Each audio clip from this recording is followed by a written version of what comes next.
Welcome to Liftalk episode 22, I think.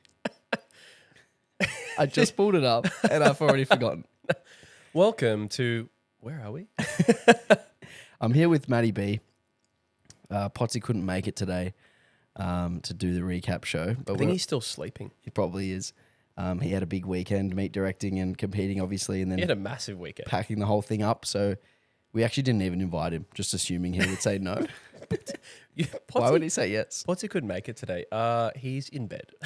Yeah, he also wasn't invited. But here we are. And we're going to recap APA Nationals, which just finished over the weekend. Matty, what was your sort of summary of the weekend? Honestly, I was, in the best possible way, very emotional at the end of that weekend. As someone who has been a part of the powerlifting scene for a number of years now, been riding sort of some of the peaks and troughs in various ways, it was just such a heartwarming weekend is the way I would summarize it. I'll start with just the vibe. There was just a very friendly, happy vibe, very positive vibe, everyone getting along, a lot of respect. And then if you sort of break away from that, the standard of lifting was tremendous.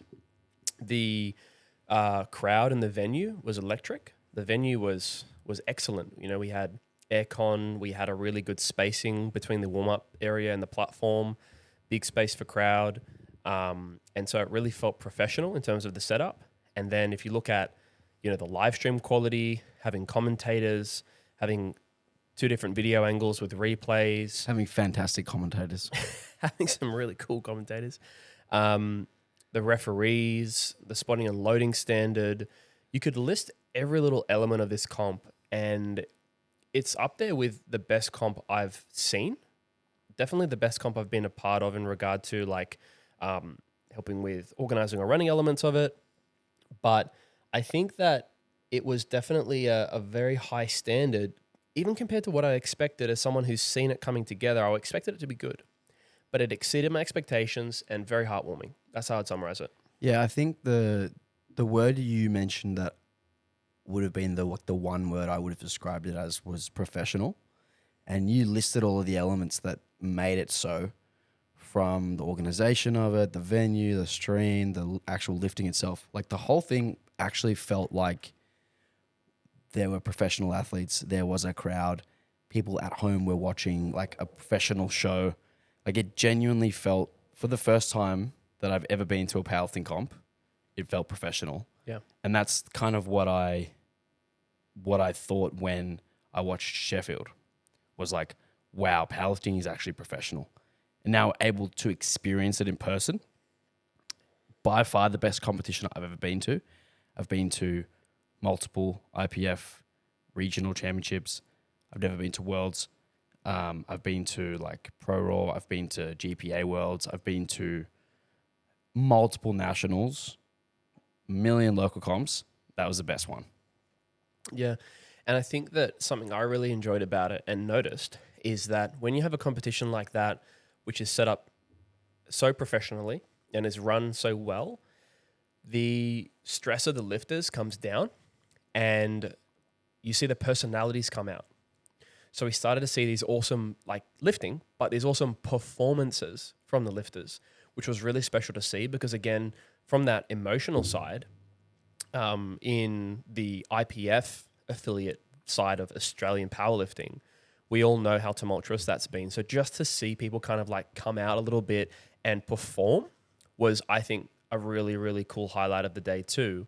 And then when you get that happening, you get the crowd, you get really good, gritty competition. Like we were saying it all weekend, like this is the pinnacle of powerlifting. No matter what level it's at, the pinnacle of it is lifters being able to come out and perform to their heart's content, being really comfortable, the day running beautifully, and everything being professional, and battles, you know, throughout every weight class or most weight classes. That's what we love about powerlifting. So it was just so cool to be a part of and just really enjoyable. Just a really cool weekend that I'd love to relive, and I'm going to have to wait until next year to relive it. Yeah, there was like, you mentioned all of the tumultuous years, I guess, we've had to endure. When I arrived on Friday, so many people were like, man, check this out. Like, this is crazy. Like, we're here. We did it. Yeah. Like, even people who weren't involved in setting it up, even people who aren't involved in in committees, like just turning up and looking at the stream and the platform and the way it was all set up and the way it was organized, people were like blown away in like a way of like relief almost. Like, Yeah. man, we're through all that hardship and like here we are. Like this is it. Yeah. And I think there's going to be, various challenges that APA faces as an organization. But I think something that we have, I really believe this, something that we have is we have a lot of individuals involved who have the trust of a lot of the community because they care and because they treat the community like equals. And I think that we've started on a really positive note in that regard. That's all that I'm hearing. And we need to keep doing it. We need to keep doing it. Be open to, making mistakes, making improvements. Because, like I look at the Nationals weekend and I go, wow, best comp I've ever been a part of. I'm sure it'll be better next year. Doesn't mean anything was done awfully wrong, but I expect that we'll improve in some ways as well. And I think that's going to be cool. So, yeah, just like I said, just a really heartwarming weekend for everyone. Yeah, and like I didn't have a lot to do with the actual organization of this meet. I've had my hands on some stuff, behind the scenes, particularly with the coaching and the qualifying stuff on your committee, Maddie. But I had people who I've never met before come up to me and name me by name, introduce themselves and say thank you, which was like, man, we're actually like making a difference already. Absolutely. This has only been, off the ground for 3-4 months. It's really, really encouraging that this was our first big event. It went this well, but we acknowledge that there are already things that we can do better. Yep. And we obviously just will. Absolutely. And I think that it's one of those situations where we've had a really good first impression because this is, like you said, the first major event. So we've got a good sort of proof of concept that, hey, we've been saying this is for the lifters, by the lifters, that we're going to listen and we're going to run things to a high standard. Then it happened. Mm-hmm. Cool. That's a really good start. We said we were going to do a thing and then we followed through. Yeah. Simple as that. We've been promised a lot. Australian powerlifting has been promised a lot. I've been in the sport since 2014, 10 years, and I've seen 2 federations leave the IPF for different reasons. And, in that time period, whole bunch of promises, whole bunch of like empty bullshit, whole bunch of flops, whole bunch of like, drama. Yeah. There's been a lot litigation, all kinds of shit. And it feels like this is really the first time where we were promised something and we were actually given what we were promised. You know what? It was like, not only that, it was like the things that mattered are happening. There's so much that you just listed that is just dragging us away from what we're actually trying to do in the sport, in any sport, pushing the standard forward, making it more professional, giving people a platform to have fun and participate and do these various things. That is the essence of what we're trying to achieve in sport in general. And all those things that have happened, we're not going to go into any specifics, but the things that everyone knows that have happened over the last number of years drag us away from that. And then so quickly, we've been able to just revisit those simple roots. Really, all these things we just listed, they're wonderful, but they're the big rocks. They're the basics of what the fundamentals should be in a big event like this. And they were hit nicely on the head in the first try. And I can't wait to see, like I said, the improvements from here. Yeah, you mentioned that we've sort of laid the foundation. We've done all those basic things right, which means there's layers on top of that pyramid to add stuff and to make things like even more professional, even more automated, even just better. Absolutely. And, we'll get there. Absolutely. And so, I just want to recognize so many people who have contributed to bringing this event together and making sure APA is functioning so well. There's heaps of hard work happening behind the scenes and a lot of people. To add to that, you've got a layer on top of that of volunteers who specifically volunteered for this competition, not so much organising it, but actually running it on the day, spotting and loading, tech desk, all these various things, set up, pack up, refereeing, right? So thank you to everyone who did anything great or small to contribute to this event. It's something we can all be proud of. And also congratulations to all the new national referees who passed their exams. Yeah, well done. Well done to them. So we'll jump right into the recap of the weight classes. Yeah. So we'll do what we did for the preview show where we started at the lightest weight class and then alternated between men and women. So first up, the 47 kilo class. We had 2 lifters. First place, Vicky K with 393.5 kilos. And second place, we had Ursula Pereira with 317.5 kilos. So just the 2 lifters in this one. Big gap between the 2 of them. So not a whole lot to actually discuss here. I did want to talk about Vicky's performance a little bit first. So she was 6.5 kilos shy of her best total. She did miss 2 lifts. So there was a little bit of room in the tank. She missed her final squat, which I believe was a 3 kilo jump. And then her final deadlift, which I believe was a 6 kilo jump. So 7 kilo jump, my apologies. So a little bit of room there in the tank for Vicky. And I know for sure that this competition, she trained at a little bit lighter body weight. She trained actually at competition body weight for the final couple of months, which obviously took some adjusting. Like she wasn't quite as strong as she was having cut, but she did tell me when we did the interviews post medal presentation that she was planning to actually stay down and do her training at competition body weight and not cut. So I'm excited to see how she goes at Worlds, having a bit of a longer time period at that body weight. Yeah, and we often see this when you change your strategy with regard to weight management. There can be a period where it might seem like you're down slightly, and there's an adjustment period, and then you kind of see yourself come back up to the standard and then exceed. I think we'll see that. It's quite common. And I actually really back that move to stay the course and hold the weight where it is. And still, let's just say, an extremely strong day. Obviously, like you said, just shy of the best lifts she's put up before. But I think it's also one of those situations where she was able to play around a little bit with those little elements because there is that gap at the moment in that weight class, which is a luxury she may not have in the future. But, I think that really allows you to sort of trial some things. It's funny to say that at a national event, but yeah, that's her situation. Yeah, she's just so far ahead of everyone else.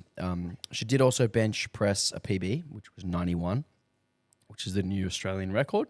So that was obviously an indication that she's perhaps doing the right thing with her body weight, because bench press is usually the one that is affected most by drops in body weight. And let's be honest, you could she could have managed her weight like she previously has and not been at weight in training and had a day like today.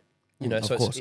Sometimes people will deduce and draw a causation when they do a thing, and sometimes if that's the only thing you've changed, that's a fair analysis. But a lot of times, trying again will kind of unveil whether that's actually true. And like you said, the bench 91 would be quite an odd thing to do if body weight was really impacting performance. Mm-hmm.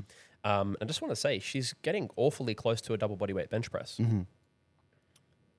Yes, she's very close. I believe the world record is 99.5, I believe. Cool. So she's pretty close to that as well, which is exciting. Very exciting. Quickly to mention Ursula, second place, silver medal. She did put 12.5 kilos on her total. Wow. Finished with 317.5, and she did miss a squat, which was a 5 kilo jump, and then 2 bench presses, which was also a 5 kilo jump from her opener. So probably a little bit more progress has been made that wasn't quite captured in the total. Yep. So congrats to Ursula as well. Yeah, I mean, we congrats might see the 47s. Might see middle of 300s from her, at the next stats. Yeah, which is really exciting. So congrats to the 47s. Yeah, awesome. And we'll move right on to the 59 kilo men. So the winner was Dion with 565. Second place was Jonas, 532.5. Third place, Kiyohi 527.5. And fourth place, Joshua with 470. So we had 4 men in this class.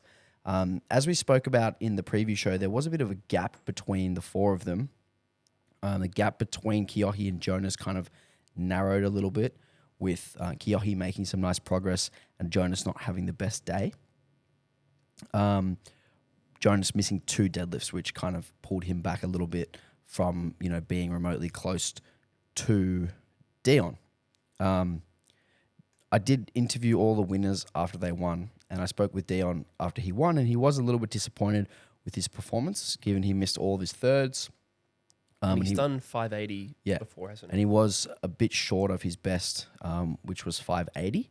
So given that he missed all of his thirds, there probably is quite a few kilos left on the platform here. So he's not far off his best.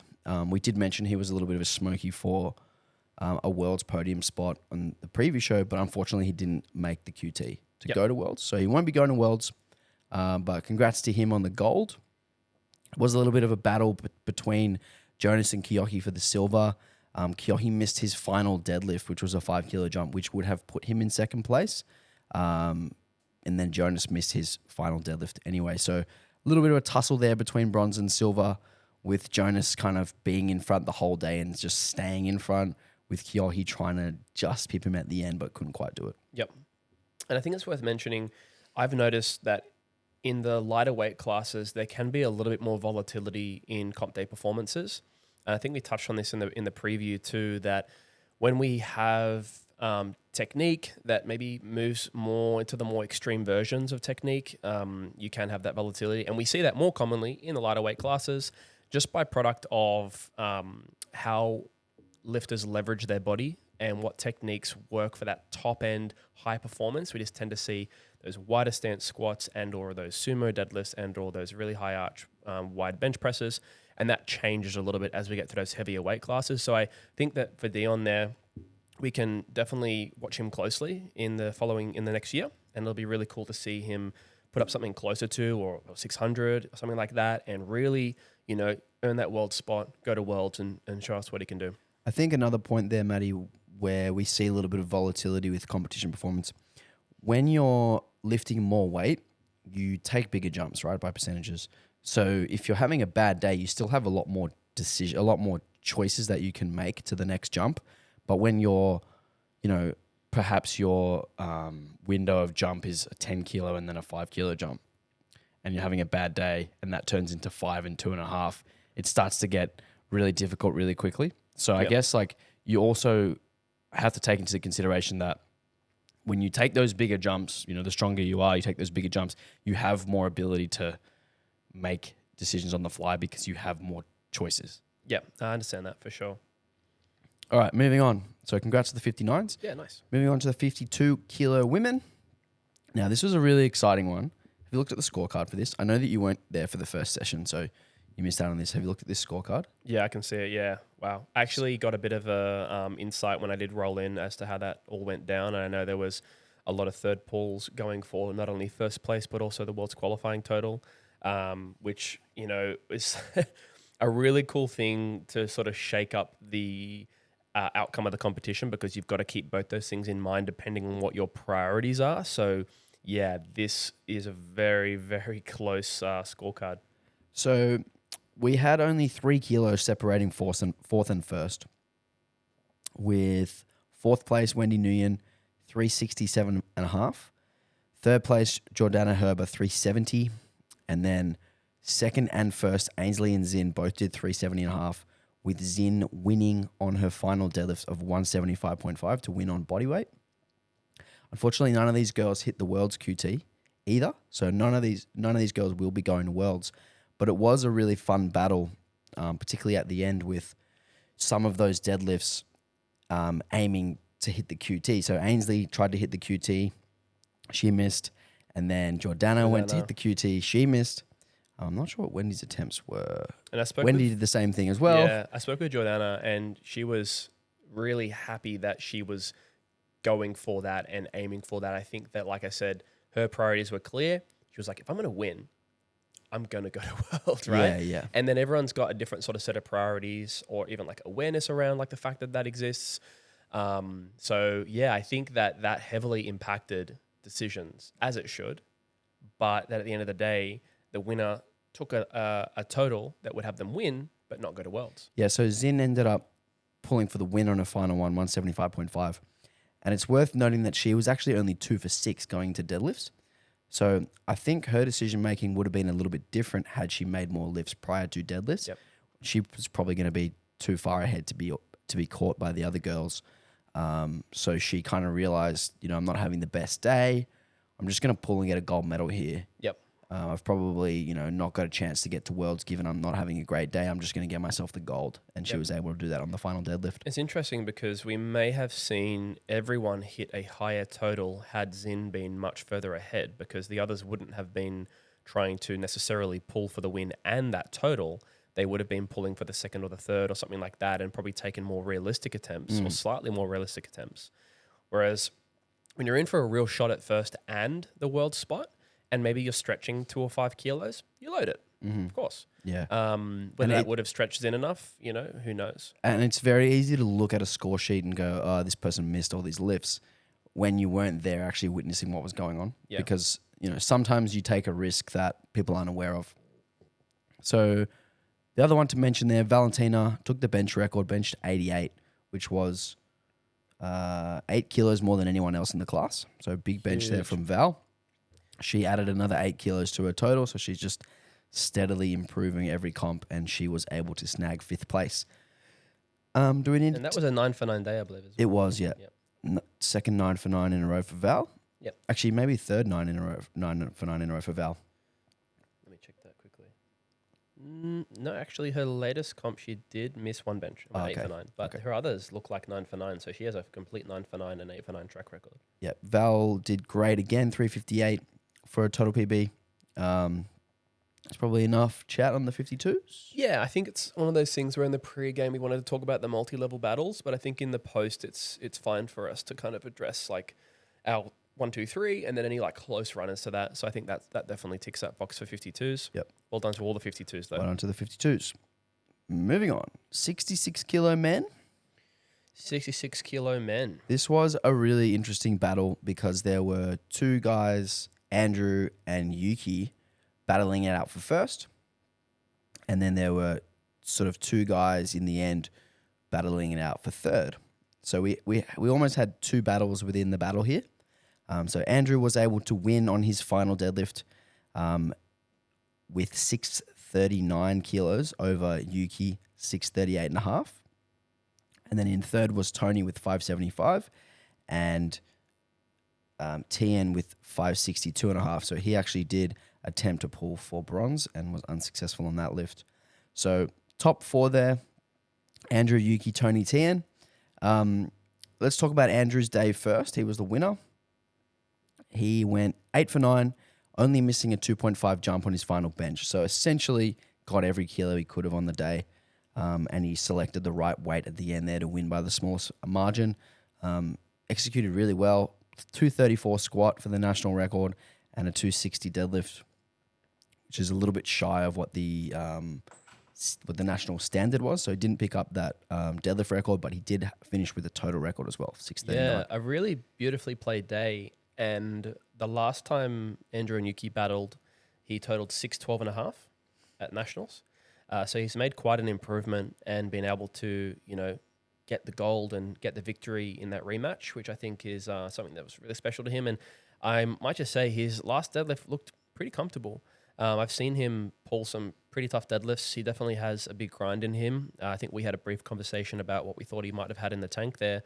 So to end up with, what looked like a pretty comfortable pull with some kilos in the tank was very impressive.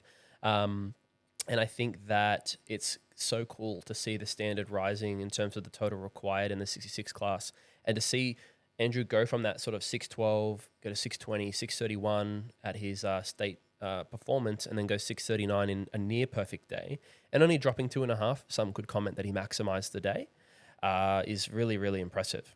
And that's his 8th competition in a row with the competition PB as well. So continually getting better, and definitely one to watch. So second place was Yuki Kashima. He briefly held the squat record with 230.5 before Andrew took that chip back and took the advantage there. Now, what was interesting about Yuki was he actually missed his first 2 benches. Yeah, he was on the verge of bombing. Yep. He was our world's representative last year, so bombing as a world's representative would have been embarrassing. Surprising and embarrassing, for sure. And surprising, but he was able to actually add 2.5 kilos. So he went up from 2 misses. And the 2 misses weren't technicality misses. They didn't leave his chest. Oh. So he went out back. He changed his singlet and his T-shirt. I think he may have changed his shoes as well. went back out, and he nailed it. It was hard. I don't know why he went up. He probably shouldn't have gone up, but he went up and he made it. And that was the first moment of the weekend where the crowd was like losing it. Yeah. Like it was like the crowd erupted. It was like, you know, obviously such an important lift for him being a contender to win the weight class. You know, on the verge of not even achieving a total, comes in, all the pressure's on him, makes that final bench. Really exciting stuff. Yeah, it is an interesting decision, the going up part, considering that they held from first to second, missing first at 158, and then, okay, we'll hold. Well, that seems like the logical decision and the decision most coaches would make.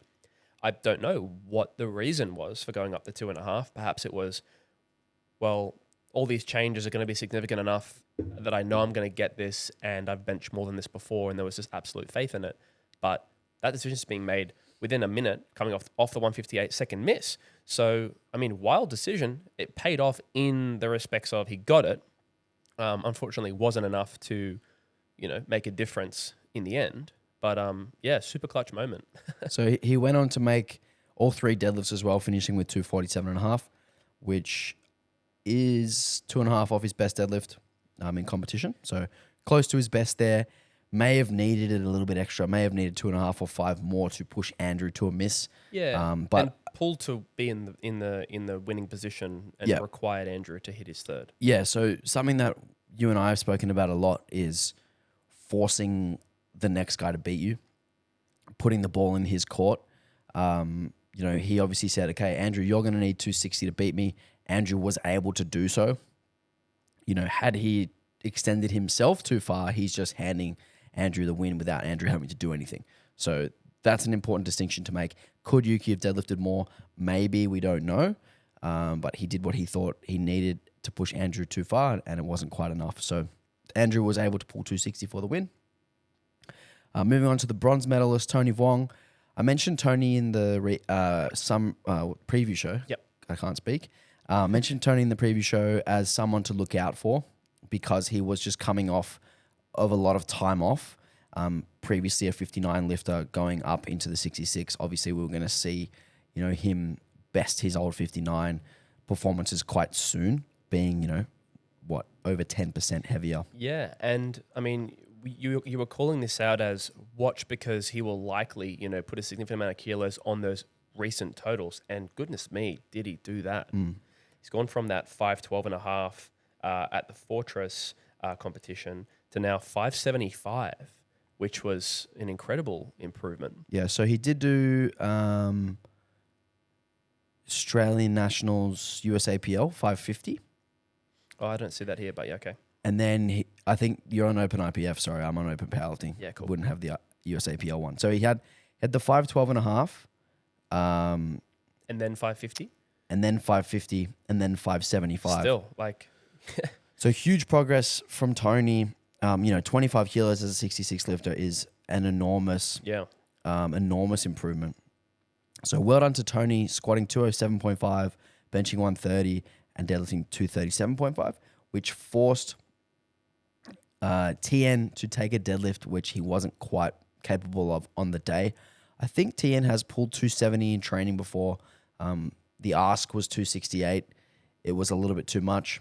I did talk to him afterwards, and he did mention that he just had one of those days where he just didn't feel strong. So perhaps on a good day, you know, we could have seen TN in the bronze. But for sure. And it also depends. Not to be. Sorry, you go. No. It also depends, you know, yet the training pull 270 was actually a really strong pull. And we see this, you know, relatively frequently.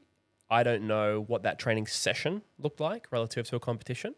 And this is always something that we need to ask ourselves. Not that he was going for that because he just thought he had it. He was going for it out of necessity for the placing he wanted, which is always the right play. But it goes to show that you can do a training pull that's like higher than the weight class body weight, that's like more rested, that's not squatting and benching before it maximally, and then you get it, and then you know you don't have quite that much on the day. And like you said, he didn't have what felt like the strongest day. So yeah, I would be really keen. I am really keen to see this group of lifters all have really good days again at the next nationals opportunity and see how this kind of shuffles around. Like we've just said, we're seeing, okay, Andrew has beaten Yuki there in that rematch. Yuki very capable of having a strong day and kind of taking it to Andrew again next time. Tony on the come up, Tien right there with him, right? And plenty of lifters also very close under that. I think this is a great weight class, and it was a really fun one. Yeah, and the other thing, I spoke with Tien briefly afterwards. He said he came out to 268 thinking he had no chance, and knowing Tien, he's a very confident guy. Yep. And he is very much optimistic about his own capabilities, right? Yep. Like he'll come out and, he'll always think that he's good for it. The fact that he knew it was like a bit of a stretch goes to show like he wasn't quite at his best on the day. Yeah, no, absolutely. So moving on. So well done to the 66ers. Congrats to Andrew. Yeah, great job. Moving on to the 57 kilo women. So I was coaching in this one. I was spotting, I think. Coaching Liz. Yeah, you were spotting this one. So this was an exciting class. We had 4 lifters who were separated from the bottom 3. So we'll talk about those 4. And it was quite a fun battle from the start with Kelly squatting the national record on her third with 159. Should we go over let's go over the winners first. We'll go through the individual lifts after. Yeah. So Liz was able to win with 418. Christy Lay, second, 412.5. Kirsty Lee, sorry. Pulling to beat Kelly on her final deadlift and take the silver on body weight. So Kelly also totaled 412.5. And then Teresa with 403, who pulled to put herself into third briefly before Kirsty came in and pulled for second. So Teresa actually lost a podium spot with the final deadlift of the session. So Kirsty risked going from fourth to second. Yep. Yeah. So it was actually a really interesting session how it all played out. So Kelly squatted the national record of 159. Liz did 150. Kirsty and Teresa both hit 135. What's notable is Teresa jumped 15 kilos to her second attempt and actually missed 150 kilos twice. So, spoke with Tien. They mentioned her refeed didn't go great and she was throwing up before her second attempt or maybe before her opener. Oh, damn. Yeah. So a bit disappointing there for them. Very strong squatter. And obviously, I think once they missed that second squat, they probably realized that they were out of the running for first after, going into the competition being every chance of winning. I think Teresa is very, very strong. And I think, a little bit more experience with refeeding after the cut and getting the cut right as a 57. Obviously, this is her first comp as a 57. Yeah, getting all of those little details right could prove extremely pivotal for her chances at, winning a gold medal in this class. And I think that we were sort of noting that and closely watching Teresa, aware that she had the potential to, like you mentioned, go for first, take first on a really good day. And I was interested just to see how the strength just generally showed up. Even if everything went fine with the refeed, you still have that element of how you're going to feel after going through that acute cutting process. So to even have that extra stress, honestly, I was on the platform spotting and she looked great to me. So I think that hats off for performing so well and coming out with the composure she came out and getting what she could, considering she probably felt like crap. So I'm keen to see her handle that better next time and put up a far better day because that would make it even more exciting. And what's notable there is the gap between fourth and first was 15 kilos. And that was the kilos that she left on the platform on squat. Good so, point. In just the squat alone, she's right in the mix to beat Liz potentially next time. So excited to see how that goes. And Teresa walks away with the deadlift record, if I'm not wrong. No, Kirsty beat her at the end. Oh, Kirsty, 192, of she course. Briefly had it. Briefly had it, which I think, the reason to mention that is like, okay, she started the day in a bumpy way, came through and finished beautifully. Also made 3 benches and benched the same as what she'd done at 63, which is important. Recovered well and managed things well after that initial sort of bumpy phase and feeling like shit. So a really excellent job in those elements of the day. Yeah, so the deadlift record... 192 at 57 is insane. Yeah, so the deadlift record changed hands 4 times. Yeah, I've just seen that. So Liz took 183. The reason we took 183 there was we kind of knew that all we needed on our second deadlift was any kilos. 183 would have meant the other girls would have needed, plus 13 or plus 9 on their previous attempts, or what they'd already submitted. So we knew we were safe there. So that was pretty safe. I thought it was quite easy. She probably could have done 185 or 187 on that one. So that was enough to force the other girls to not look at first. So after Liz made her third deadlift, the other girls didn't look at first. Kelly put herself into second place with a 183. Then Teresa put herself in third place with a 188. And then Kirsty came in and put herself in second with Knocked them 192 both and a down. half. Yep. So really exciting finish to that session. That is so fun. I believe Liz was the only one who went 9 for 9, unless Kirsty did. Kirsty also went 9 for 9. So the top two on the podium there both went 9 for 9. There we go. Kelly went 7 for 9 and Teresa 7 for 9 as well. Notably with Teresa, Teresa went 6 for 9. But notably with Teresa, she missed her second deadlift by losing balance at the top and dropped it down. And then they took a 10.5 kilo jump to take that record and put themselves momentarily in bronze, which was, really exciting and a great decision because it was the right number. Yeah. Look at me saying, oh yeah, I saw that, like I wasn't on the platform spotting. But yeah, so I think that's a classic example of, a pretty wide sumo. That sort of thing can happen from time to time. And they knew they were good for it. And also I think at that point, I would say it's probably like minimal to lose to just kind of keep playing your day if you're feeling strong and you made a little blip, which is really all that it was. And she showed that in the end. And last person I'll mention is Daisy Brooks, competing as a junior in the open class, finished 5th with 385 and left a couple of kilos on the platform on squat and deadlift. So excited to see if she can get towards 400 kilos at Junior Nationals in a few weeks. Yep. So well done to the 57s. Congrats to Liz. Yeah, awesome class. Well done. That was really fun. Really fun to be a part of that one. So moving on to the 74 kilo men. Oh boy, this is where the shake-ups really began. With Leo actually winning and beating Stephen Day. Leo 736.5 kilo total. Stephen 724.5, and Kian in third place with 713. So actually quite close between the three of them. The day started off with all three of them actually trading the squat record. So Kian 268, and I believe he missed his third. Yeah, he did. He missed his third at 271. So he briefly had the squat record. Leo then took it back with 271 on his second attempt and then 278 on his third. And Steve attempted 270 on his second and then 283 to take the record back and to take the lead on squats. Moving on to bench, Steve finished with the biggest bench, 176.5, Kian 165, and Leo 157. Obviously, Leo, the big deadlifter, got to decide it at the end. But what really decided it was Stephen missing his second deadlift. Do you know what the reds were for? Because I went back and watched the stream and I couldn't really figure it out. I'm pretty sure that he let go of the bar before it hit the ground. Okay. Yep. So I went back and watched it and it looked okay on the stream.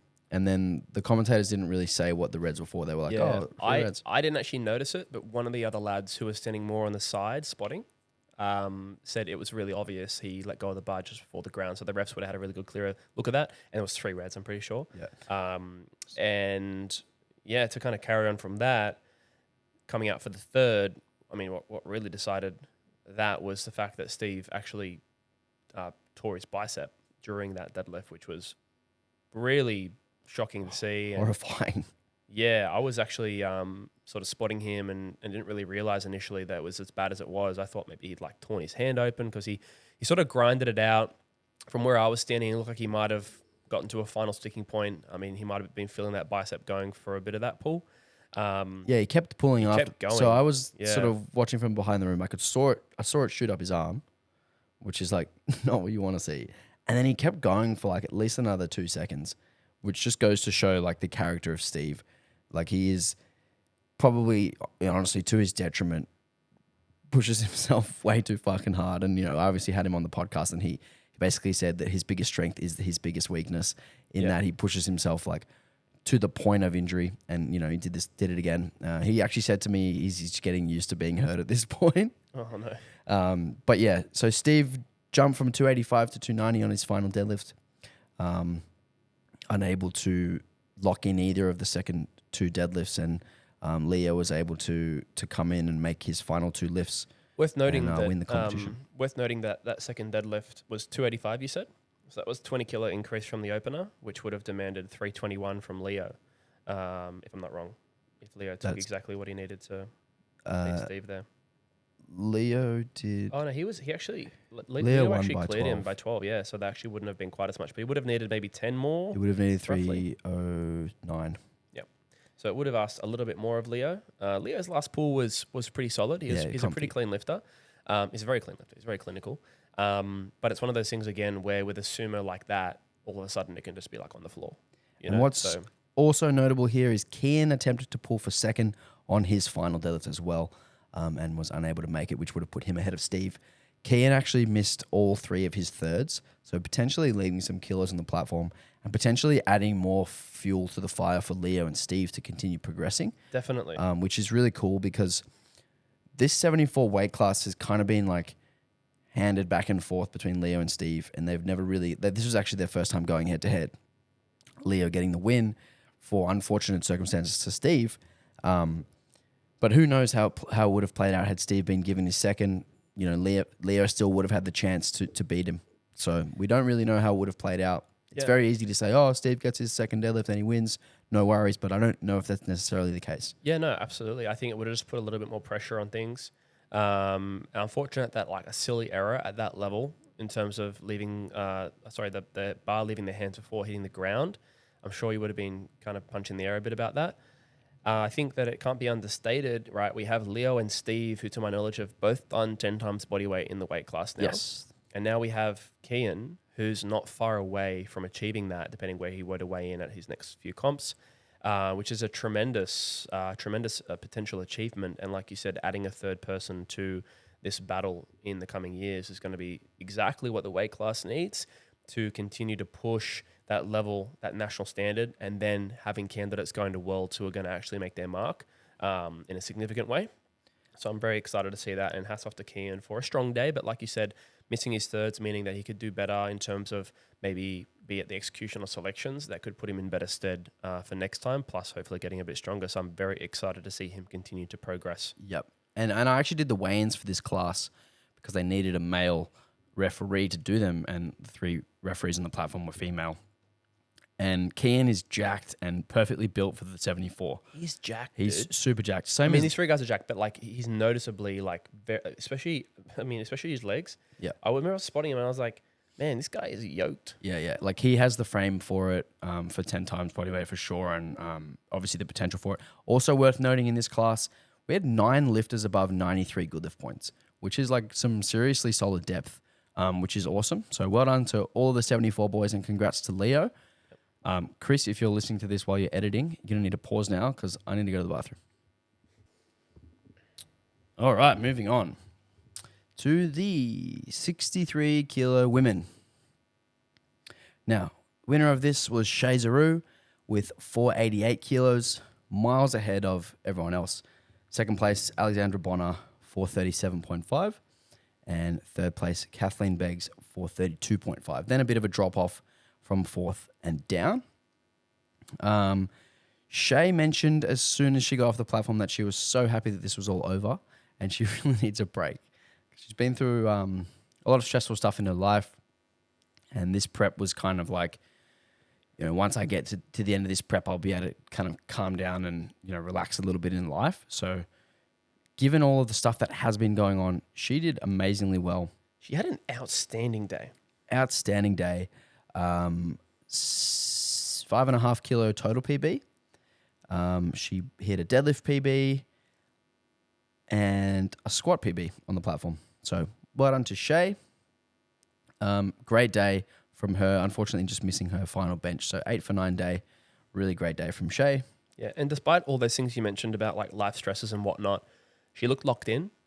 She brought out that fierce athlete personality when she needed it. And I think she looked like she was very in control of herself in regard to her energy, her attempt selections, and she just executed really, really well. So I think that's got to be noted. And if she's done that whilst carrying a lot of life stress and whatnot, that's awesome too. She's a dog. Like she's super locked in when she competes and super focused and really, really just like clinical about her execution. Yeah. I love the intensity with like also like the pink flowers in the hair.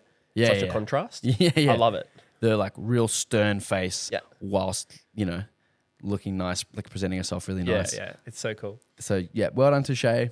Second place we had Alexandra Bonner, who I know was disappointed in her day, missing her final squat at 180, which was a big 10 kilo jump.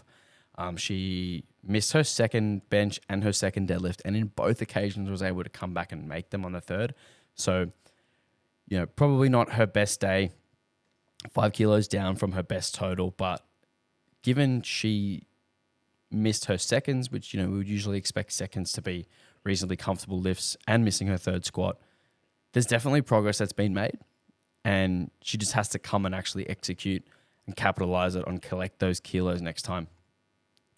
And in third place was Kathleen Beggs, who went 9 for 9, but didn't actually look at pulling for second. Must have just been a little bit out of reach. She would have needed. I mean, she pulled 205. She would have needed 212.5. Yeah. So, if you look at 205, that's the same as what she pulled at her last competition at States. And the one before that looks to be 202, if I've got the right data here. Yeah, that's right. So I think that, it's one of those things where that's going to be a heavy, hard pull. It's clearly making some progress, but would she have had that much more? They probably made a good call there. I don't recall seeing that and seeing how hard it was, but it's good to see. I think, some coach athlete duos will sort of say, okay, if we're in the midst, like we'll just load it no matter what for the win or for second, or not in this case, not for the win, for the different placings. And in this situation, they've clearly taken what they actually believe they have and come away with a good total. Yeah. So she would have actually needed 210.5 given the chip. Yep. So, I mean, she made her third. She was on the podium already, so she's probably really happy with her performance. What's notable about Kathleen is that her squat was actually quite a bit down from her last comp. So I don't know if she was battling an injury or something, but she squatted 157.5 at her last comp.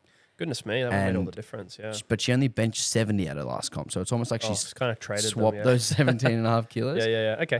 So if she can put together the squat and the bench in the same day, it seems like the deadlift's the one that always shows up for her. Yep. So you can put that squat and bench press together in the same day, build that nice subtotal. She'll be right there next time. So that's exciting as well. I think that's probably enough on the 63s. Yeah, absolutely. Congratulations to those girls. Congrats to Shay on the gold medal. Well done, ladies. Moving on, 83 kilos. Kana. Hey, yo. Man, what a performance from Kana. 776, gold medalist and best overall male, which I don't know anyone would have predicted going into nationals. So well done to Kana on the win. He had a completely flawless 9 for 9 day. Second place was James Lee, 753. Third place, Ian Burns, 530. Fourth place, Aiden Potts, 712.5. And then 710, 707, 706. So some guys really bunched up there between 6th and 4th. Yeah, it was very much that battle for first, battle for third situation, which we predicted. And it was a battle for first until it wasn't a battle for first. Yeah, I think it was really only a battle for first until Kana made his third squat and James missed. And, Agreed. We thought that James would go in having around about a 10 kilo lead after squats, and it turned out Kana having a 10 kilo lead. Yep. And, we were expecting they would both bench around the same, which, they benched within 3 kilos of each other. Yep. And, that was kind of it. Kana shut the door with that big third squat. And, hats off to Kana. Like, we've got his trophy, I think, just next to us. Oh, actually, it's in the other room. Hats off to Kana. I actually said on my solo podcast 2 weeks ago that he was my pick to be the first Australian at Sheffield. Mm-hmm. And based on the progress he's made, 700 first comp, 735, and now 776. He's weighed in at 81. He ate breakfast before. He's probably got 5 kilos to gain till he needs to go up into the 93. Man, I think we'll see low 800s in the next 12 months for Kana. That would be very exciting if we can see that. And look, I think that trajectories-wise, that makes sense. It's always something that's yet to be seen, and one of those things where, we see it all the time. Lifters continuing to trend in a certain way or having periods of plateau. I'm excited to see if he can pull that off. But I think that what this competition suggests from Kana is that he is in a very good spot with his training under John, who's coaching him from City Strength here. And like you said, weight to gain, already holds a lot of muscle mass, technically extremely good. You are looking at all the makings of continuing to make great progress and becoming a world-class lifter. So yeah, it's very, very exciting. I know after speaking to James, he was actually really happy with a lot of elements of his day. He was able to put kilos on his best total. So totaling 753, I think, was a 13 kilo improvement. That's right. Even though he didn't really have a good squatting day, he felt like he had kilos in his bench, and he definitely had kilos in the deadlift, which I was actually quite surprised with the deadlift. It was kind of like the opposite lifts showed up with the lower body lifts. He didn't have the best squatting day, but he had a really good deadlifting day. So it'd be interesting to see how his sort of the makeup of his total transforms over time. And keeping in mind, this is his first comp with a new coach.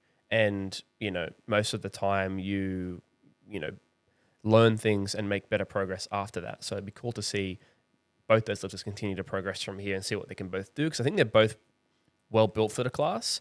James is a fair bit shorter. So I think that he's someone who can maybe sit into the weight class perhaps for a little bit longer and reap benefits.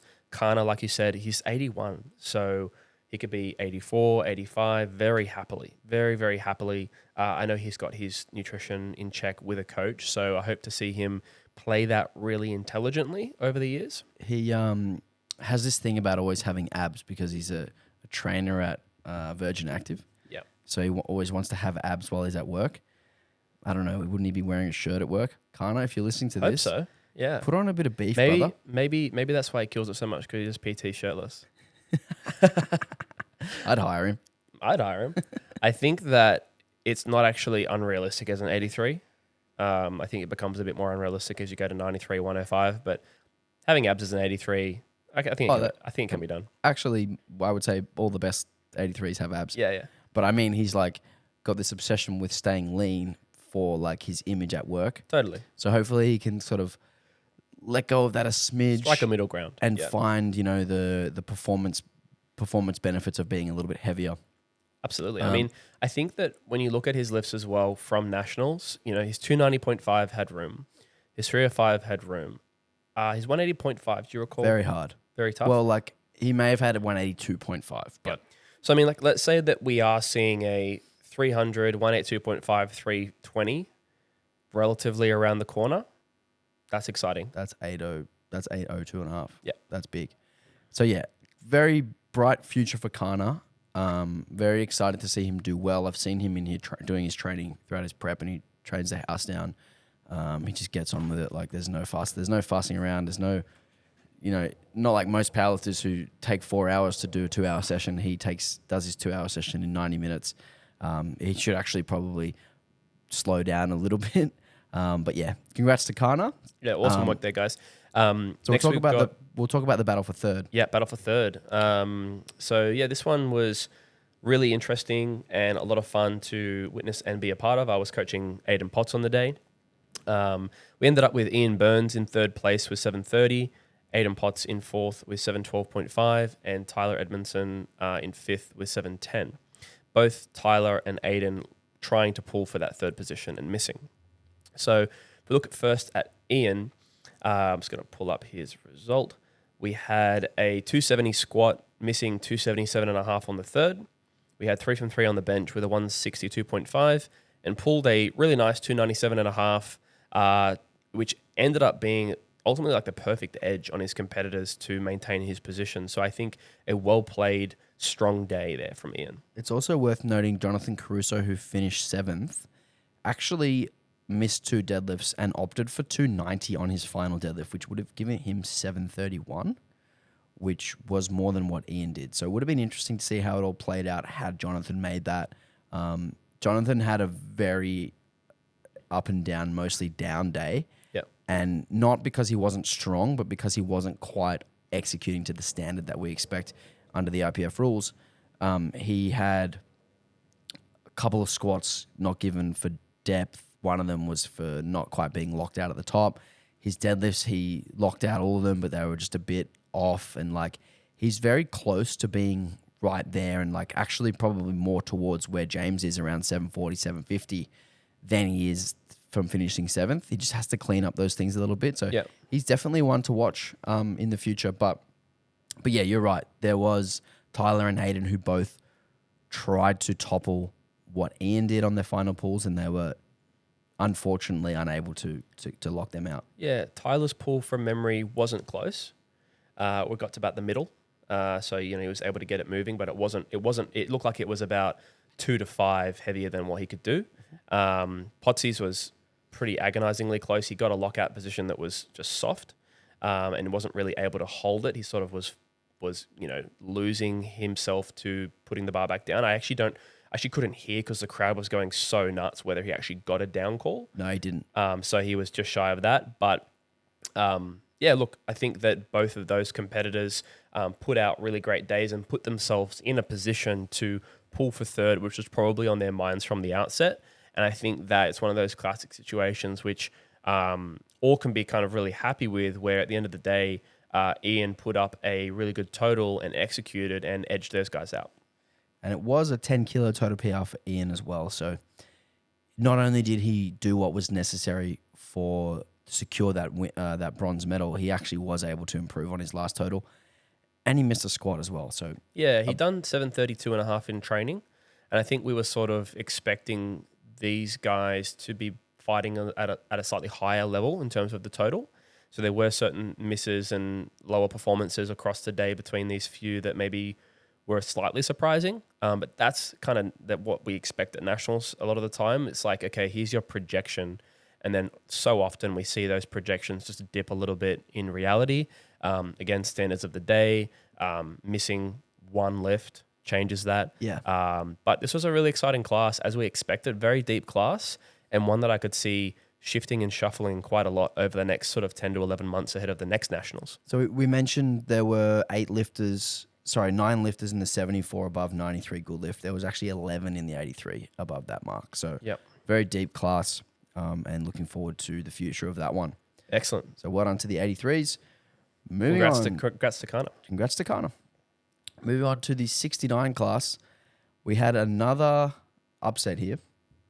I don't even know if it's really a huge upset given how amazing Ebony was on the day, and how much progress she has made.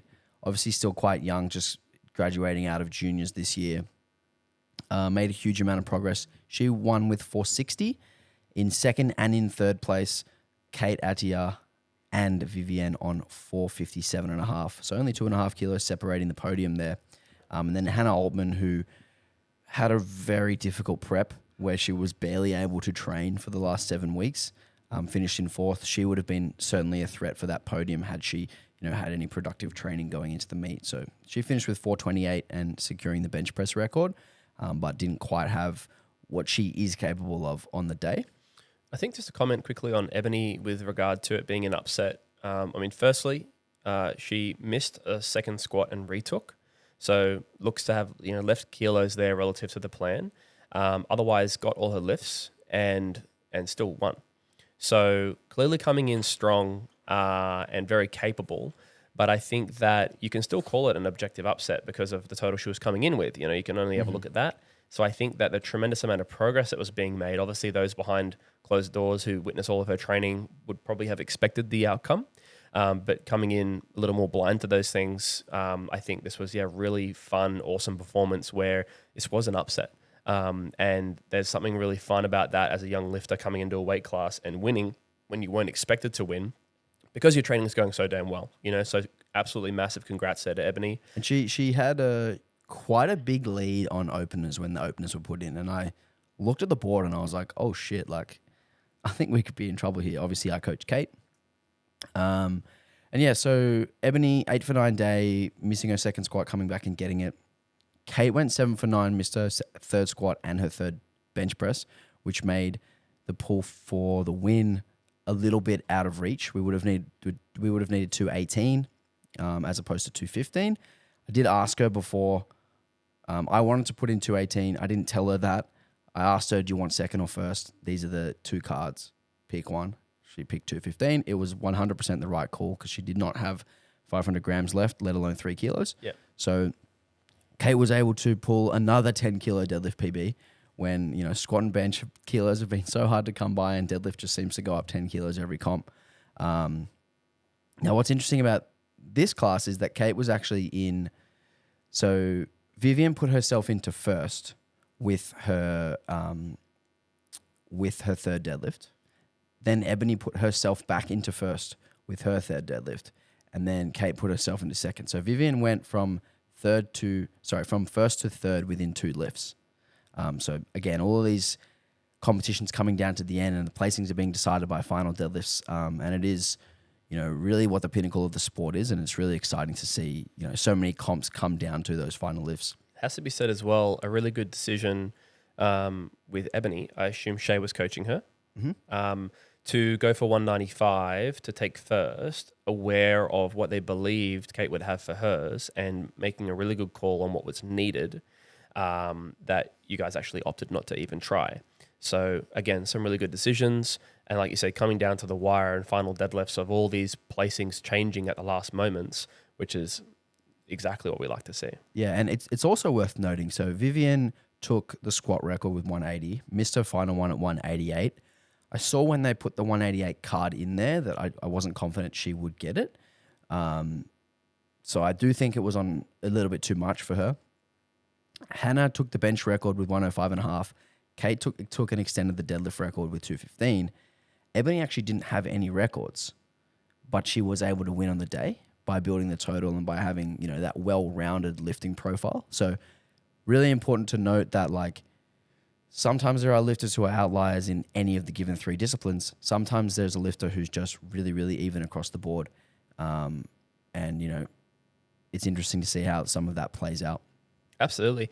I mean, incredibly strong squat, you know, only really gets beaten there by Viv. Very strong bench press. No one else in the top 3 benches close to what she benches. Hannah bench 105.5, but she's, you know, at 428 there, so wasn't really vying for that spot at that point in the competition. And then again, like you said, in terms of the balance, 195 on the deadlift, only being beaten by Kate's huge 215. So yeah, absolutely echoing those thoughts around that balance and, you know, a winning total without any individual records. She actually was second in each of the individual lifts as well. So like right up there in all 3. Yep. Strong and balanced, incredibly strong and balanced. Yeah. So congrats to Eb. Which goes without saying, a lot of the first places you will see that. You will sometimes see, you know, that exceptional one lift, but it's becoming more common. Strong, very strong and balanced. You'll particularly see it on the world stage, where the talent level is so high that you have to be really great at every lift. Otherwise, you're kind of screwed. Like, you're leaving yourself a big hole. Yep. It's becoming less common to see someone who's just got one exceptional lift and a pitfall elsewhere and winning. It does happen. There are some cases where they challenge for the podium. But yeah, it's very hard as well. We've spoke about this a lot during the commentating, or at least during the ones I was on, where the probability as well of having a good day is in your favor more if you're balanced, because if you just have a good day, you put up a really great total. Whereas if you're having you can have a bad day on one of the lifts and still put up a really great total. Whereas if your key lift, the one where you're really picking up the kilos, that particular lift isn't performing, you're out. Mm-hmm. You know, so probability wise, you're doing far better for yourself if you happen to have better balance. Cool. So moving on, congrats to Eb, and congrats to 69 girls. Moving on, 93 kilo men. 93s. So I was coaching Dean during the 93s. I was commentating this one. Yep. So before we mention who won, we need to mention who didn't win, which was unfortunately Adam Jones. Yeah, that was upsetting. Very disappointing. I know he was embarrassed. He did not make weight. He was obviously the prohibitive favorite coming in. I think had about a 35 to 40 kilo lead up on whoever the next lifter was, and the winning total was around about 20 kilos less than what he has done in the past. So Adam Jones did not make weight, did not compete, which is extremely disappointing. But it left the day open for a few lifters to try and win that gold medal. The winner was Ewan Belgrove for 675. 765. Sorry, math lexia. 675. Wow. 765 for Ewan. Second place was Jesse with 747.5. Third place, Dean with 737.5, and then quite a big drop off to fourth. So Ewan, as we know, coming into the open class, was previously a junior, also coming up into the 93s at the same time that he's graduating from the juniors. We knew coming in that he would have an enormous squat and a very, very big subtotal. He did have the lead on subtotal by, I believe, 40 kilos over Jesse. Yep. Jesse and Joseph had the same subtotal. So 40 kilo lead for Ewan, and all of that came from squat. So he squatted 310, which is enormous. Looked like he had a lot of room in there as well, which is super exciting. Bench 180 and only deadlifted 275, missing 280 on his last. And I think if he got that 280, it would have pushed Jesse to probably maybe not even think about pulling for the win. Yeah, I would agree with that.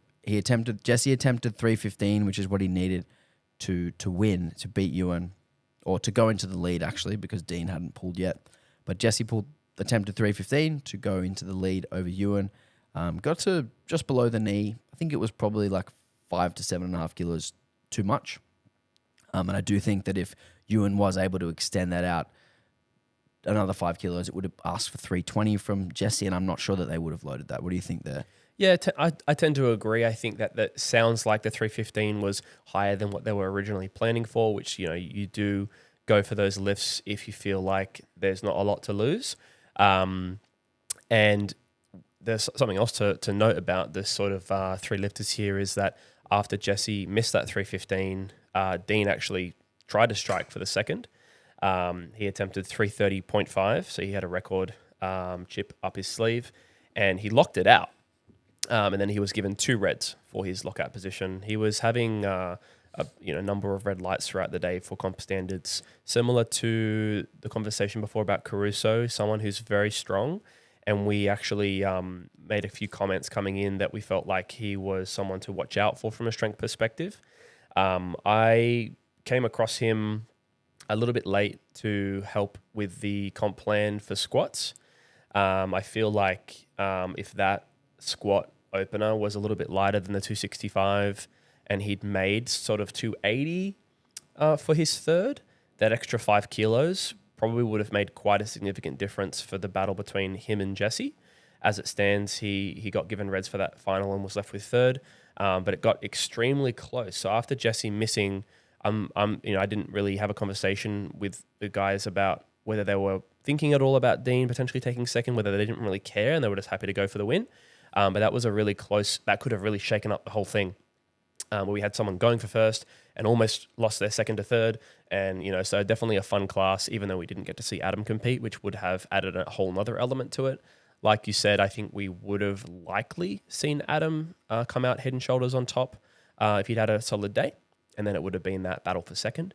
But yeah, definitely good to see Ewan come through. Like you said, out of the juniors into the 93s, weighed in at 91.3.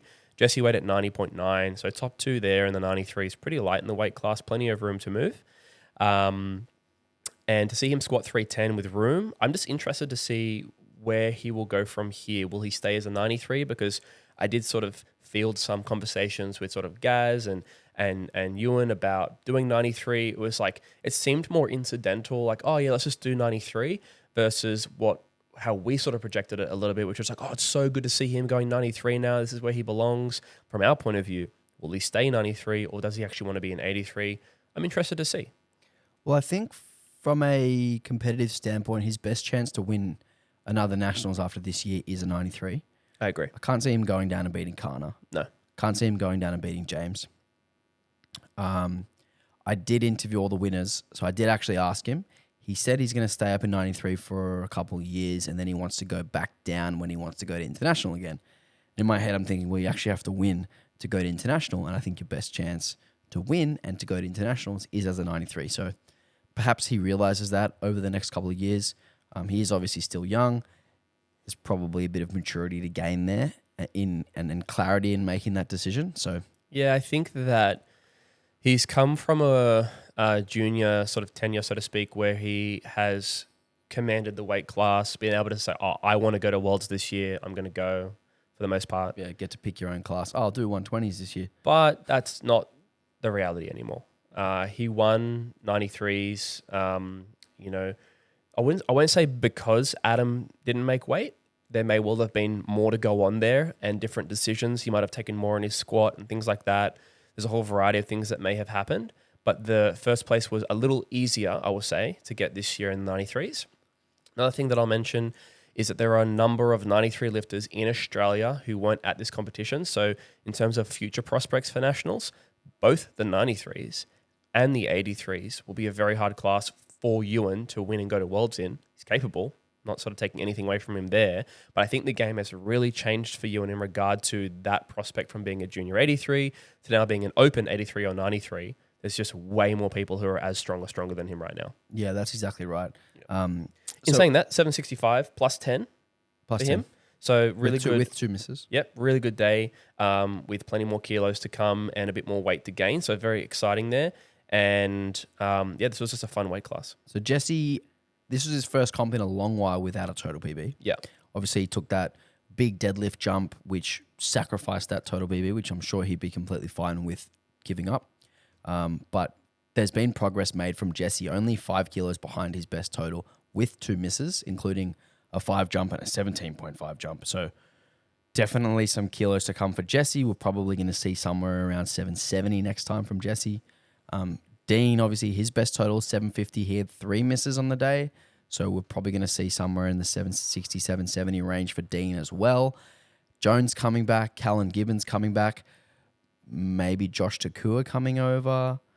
Maybe Alex Hayes getting 50 kilos stronger. Yo. Nat. But yeah, this class is going to be one that's super stacked in the future. And it's really exciting. And that's not even mentioning anyone who we don't know about out there. So if you're listening to this and you are around 90 kilos, 95 kilos, and you're as strong as these guys, get in APA. Yeah, come on over. Let's go. All right. Well done to Ewan. Well done to Jesse and Dean. Congrats, guys. Really fun class. Moving on to the 76 kilo women. Now, the winner was Brittany Romas, 478. Second place, Shania Radke, 465. And then a bit of a drop off and a bit of a battle between second and third between Haley and Michaela. Haley, 432.5. Michaela, 427.5. And then a bit of a drop off to fifth. So, Brittany, I know for sure wouldn't be happy with her day. I did speak to her afterwards. The bench and the deadlift didn't quite show up for her. She squatted well, wasn't quite a PB, but she was able to nab the national record with 180.5. She benched 110 and deadlifted 187.5. So not her best. She's been up very close to 500 before, just below 480 this time. So she'll be hoping to, get around that 500 kilo mark at World Championships. Hot on her heels was Shania Radke, who actually tried to pull for the win. Was unsuccessful. It was probably quite a bit too heavy. But, she was in second. There was no risk of losing out on second and finishing third. So I feel like you gotta load it and go for it. Yeah. And it was kind of like that amount where it was like, oh, but it could happen, And also, had she won, I think that would have only put her like 1 kilo above the world's QT as well. So it was like 2 birds with 1 stone. Yeah, it was a small enough margin that the decision made sense. And I think Potsy was talking about it earlier, like she'll be trying to hit the world's QT. Yeah, we were sort of talking about whether she would decide not to if it came to it. And obviously it wasn't that kind of circumstance. She had, I think that was a positive outcome that she was able to go for both. And yeah, always exciting to be able to try and pull for the win. And if you look at the day she had, she set herself up as well as she could, really. Going 3 from 3 on squats, missing out on 2.5 kilos there on the bench, which might have made a small difference there on the deadlift had she gotten that 2.5. But, maybe not quite enough difference to actually snag the win, but always cool to be able to load it and give it a go. Yeah, and even with those 2 misses and the, reasonably big jump at the end, was able to put 12.5 on a total. Huge. Which is great. So Shania making really nice progress and obviously justifying the decision to go up the weight class. She will be one to watch and certainly one to challenge Britt in the future. And interestingly enough, Kate is going to go up to 76. Ooh. So Brittany and Shania were both in 69 at the last Nationals, APU 2022 Nationals. So we could see the top three in the 76 being former 69s, which So is cool. Kate did 457 in the 69s. Yep. So would have actually come in at a tight third, even weighing in at 69 in the 76ers. So that'll be a fun one to watch. And she's taller, I believe, than both of the girls. So I think it's a good decision for Kate to go up. Yep. Squat and bench have kind of been hard to get kilos, and I think just having an extra bit of muscle behind her will speed up that process for her. Yeah, and I think that when you are taller and make that decision, a lot of the time, if it really sits, I don't know how to explain this, if it really sort of sits well on you at that frame, it can actually really boost your numbers. I'm sure you know what I mean by that there's sort of like a weight class for you. And if you're sitting under it, like you said, it can be really hard to squeeze kilos out of particular lifts. So it'll be cool to see if that squat really takes off, sits better into her frame at that weight. So that'll be a fun one to keep an eye out for. Yeah, and I think she's been cutting, like 1 to 2 kilos for the last sort of 3 years into 69. So it's probably time to just let that surplus kick in and go for it. So yeah, interesting class there with Shania trying to take the win. We had the little battle between Michaela and Haley for third. Michaela actually didn't try to pull for third. Hang on, did Haley put herself into third? No places changed at the end between Haley and Michaela, but very close between those two. We'll see if they can sort of crack into the 450s next time. Yeah, absolutely. So moving on, congrats to Brittany, and congrats to all the 76ers. So moving on, 105 men. Oh, shit. Biggest shakeup of the weekend? Easily. So 105s, I was commentating this group session. It was really fun to just observe and watch the day unfold. I think that a good summary of the day is that it ended up being a much lower total than what we expected it could have been. And I think that every door that needed to open up for Sam and every achievement he needed to achieve along the way happened in a situation where you only get one opportunity to, as you said, be a schmoke. One shot. One opportunity. To, be sort of lesser known, underrated, and to do so well. Like to put so many kilos on the total to go from what was 755 at States from memory to an 822.5. Exact same total as what Yanni and Michael did at States was repeated by the top three, Tom, Sam, and Michael, top three, Sam first, was really interesting. It was kind of strange. I was like, 822, it's this number that this kind of keeps happening.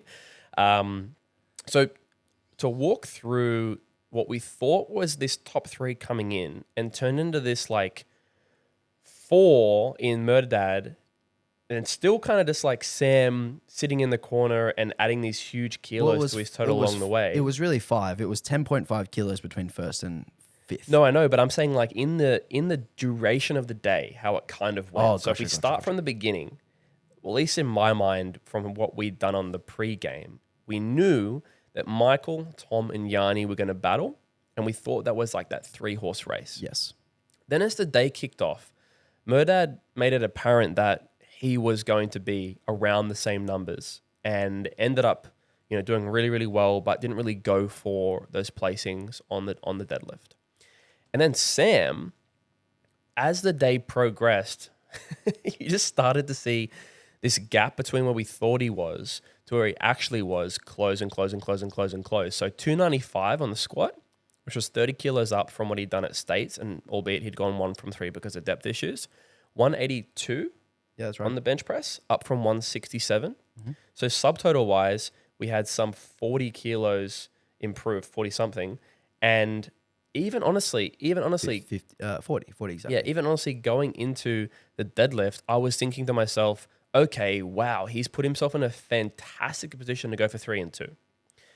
And that's why I say when so many doors opened up. So what I mean by that is, if you look at Tom Chaplin, he came through with a 305 squat, 200 bench press, and then pulled 317.5 for 822. And he was the first of the 3 to make 822.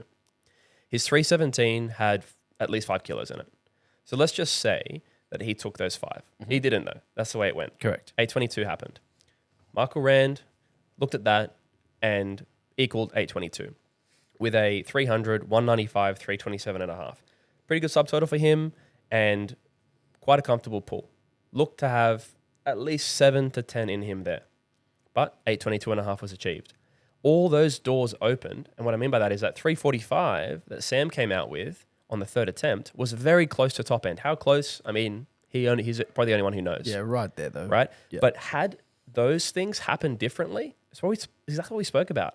The best lifter versus the strongest lifter on the day. In all honesty, Michael was the strongest lifter on the day. And Sam won because all the things went his way and he made all the right selections and made all of his lifts, right? Such a tremendous class. I'd be interested to hear some of your insights on this class. So I was TCing, which means I was like letting the lifters onto the platform. So I got the best seat in the house for this one. And definitely echoing your sentiments on initially thinking it was a 3-horse race, then looking at the board and going, hang on, Murdad is just as close as these top 3. He's definitely in the fight. And I remember watching his opening squat and thinking, oh, it was a bit slow. Maybe he's open too heavy. He's probably going to fall behind by quite a bit. And then he would add 15 kilos and it would be the same speed. And then he would add another 10 kilos and it'd be the same speed. And the same thing happened on bench and the same thing happened on dead. And he was right there the whole day. I was watching the score sheet because I was like right next to that big projector at the back. So I was watching Sam and I was kind of doing my maths. I'm like, okay, he squatted 295. He's, within sort of 10 of Chaplin, within 17 of Yanni. Like he's right there. Bench, he fell back a little bit. And then I'm thinking, okay, this deadlift opener, watch his deadlift opener, really fast, heaps left. Watch his second, really good, heaps left. Then I started to do the maths as the other ones were coming in. I'm like, ooh, Chapman's only gone 7.5. That's like within range for Sam. Ooh, Rand's just going to match. We're going to, I knew for certain that Potsy was going to load it. Like for certain. The option was 337.5 for third place or 345 for first. And I truly do believe that had Chaplin taken 5 or taken 7.5 and pushed Rand to do 7.5 more, that they would have pulled for third. Yep. So like you mentioned, all of those doors opened up. Completely perfect storm for Sam. Perfect. Yanni missed his final pull. Chaplin just put himself in the lead and forced Rand to beat him. Rand just beat him by the minimum number possible. And then in the back door, Sam came out and pulled for the win. That was by far the best moment of the comp. By far the most hype I've ever seen a powerlifting crowd. Oh, dude. I would have loved to have known what it would have been like at Sheffield when Jesus pulled 410 last year or when Jesus squatted the 478 this year, because I feel like that would have been, right. Yeah, similar vibe. That would have been crazy, but with like 10 times the amount of people. But I also think that, obviously the 410 in regard to like pulling for the win at an event like that and the squat to be a world record, but this kind of pulling from 5th to first is a different energy. And also, people are like a bit more unhinged. And also Sam's from Newcastle. Yes. So all of his boys were there. Yeah. All of his friends from the gym were there. His coach was the one running the meet, which means there was a lot of people there. It was like a home game for Sam. Rand's from Sydney, Chaplin's from Brisbane, Yanni's from Sydney. I think Murdad's from Queensland as well. It wasn't a home game for them. This was like, cheering for the Newcastle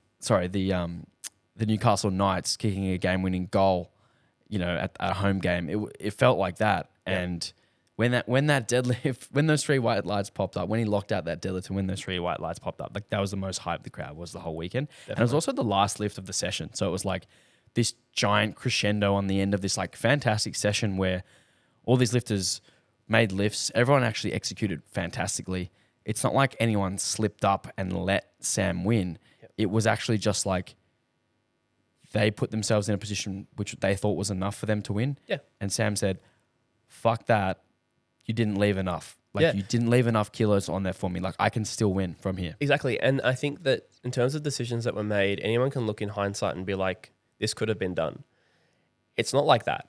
It's recognizing that what we spoke about in the pre-game, strongest lifter versus best lifter, ultimately means exactly what happened, which is where you make decisions that you think are sound, and that this particular instance was, like we said, the perfect storm for Sam, where if a couple of things had gone differently throughout the day, if Tom or Michael had put more up on their subtotal, or if either of them had sensed that Sam might have that for the win and knew they were pulling last, all these various decisions that happen throughout a national event, and you make a call. You make the call that you think you should make, and going and equaling Tom on 8:22.5, or Tom going 3:17 to go 8:22.5, were in the moment the best decisions for the lifter with the information that they had.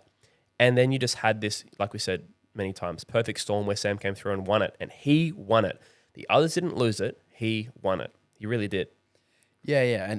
And I think you summed it up really well there. It's like there wasn't errors.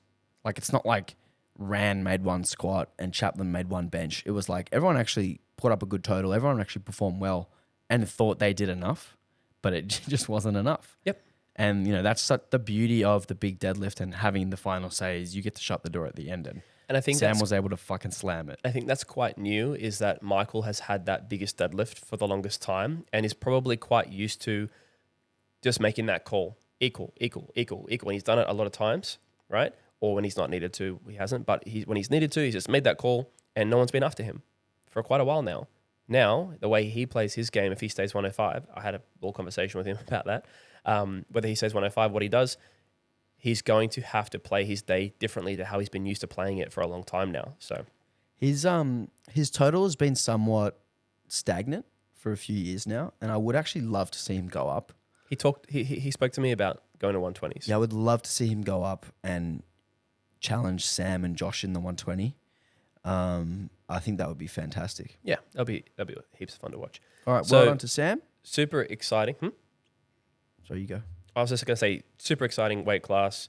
If you have an opportunity, go and watch all the streams from the weekend. But if you have only a limited amount of time, 105 would probably be a fun one to watch.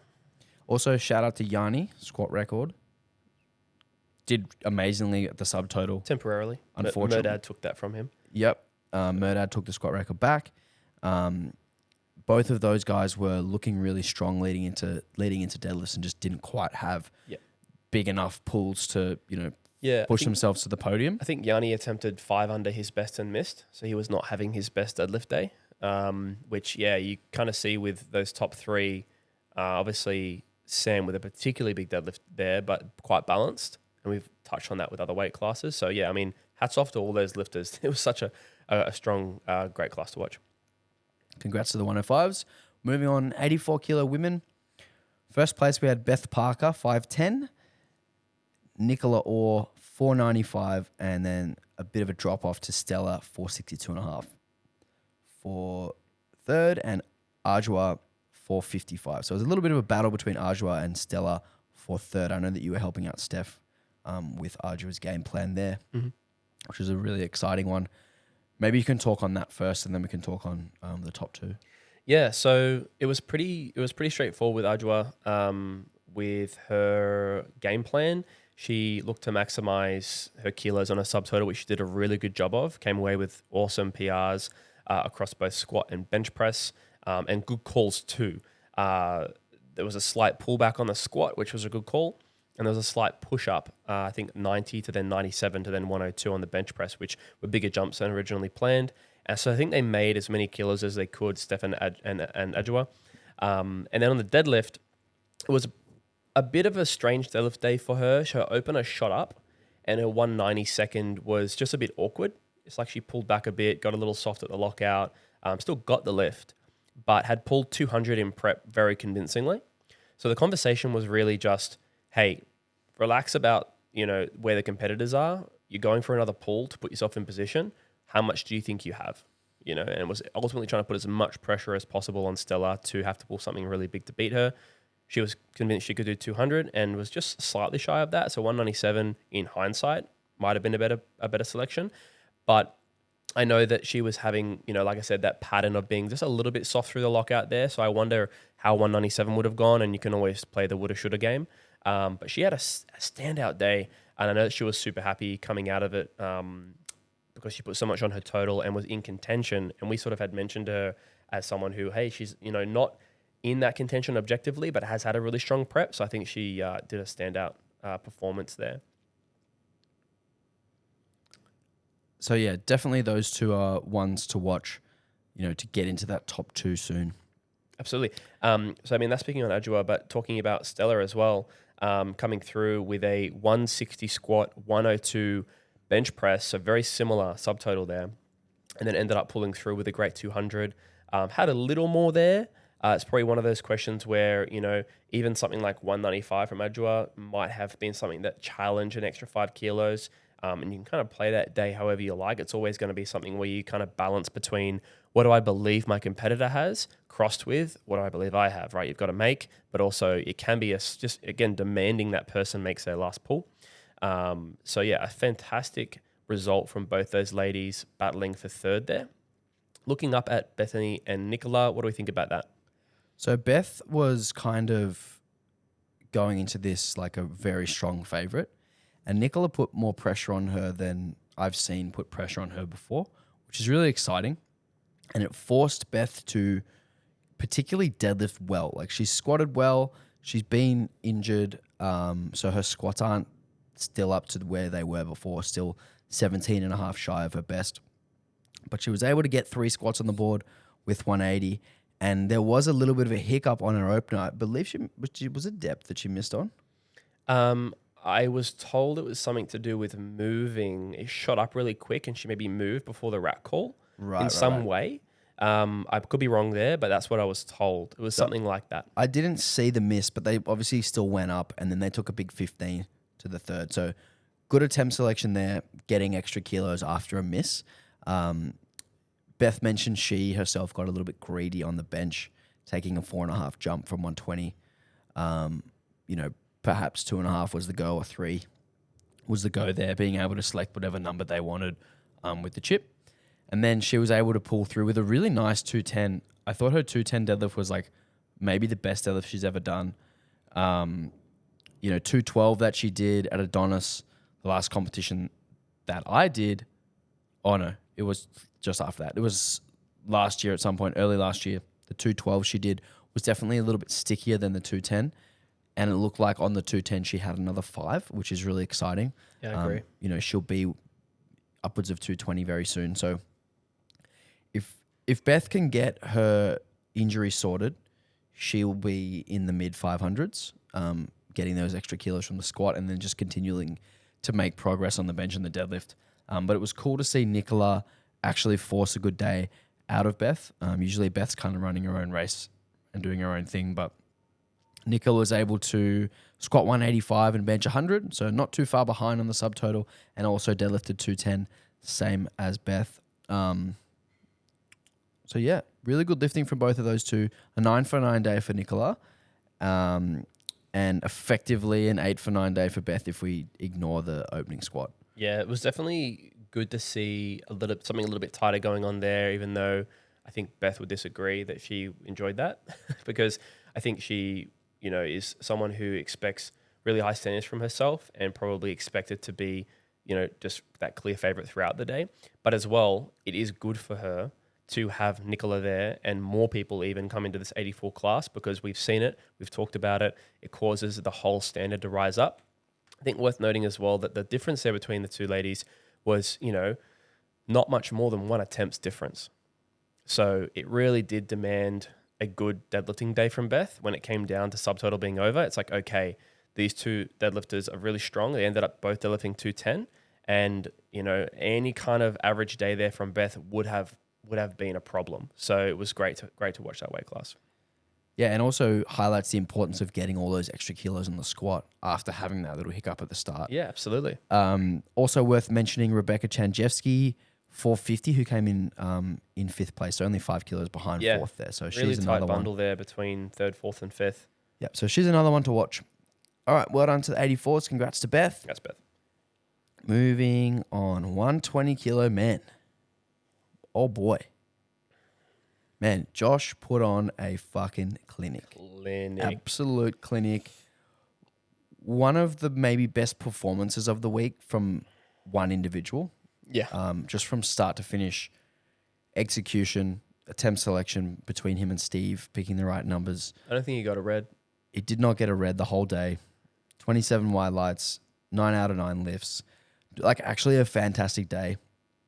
I believe he lost a little bit on his subtotal from training to competition at States, but this time around he actually gained on his subtotal from training to competition. So that just goes to show that they're fine-tuning that plan, that training plan, and they're able to actually predict the competition plan a lot better.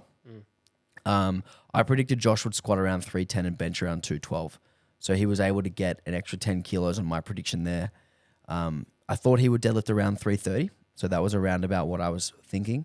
But, you know, that squat and that bench press came to play, gave him an extra, you know, little bump on his total, which forced a little bit too much out of Sam.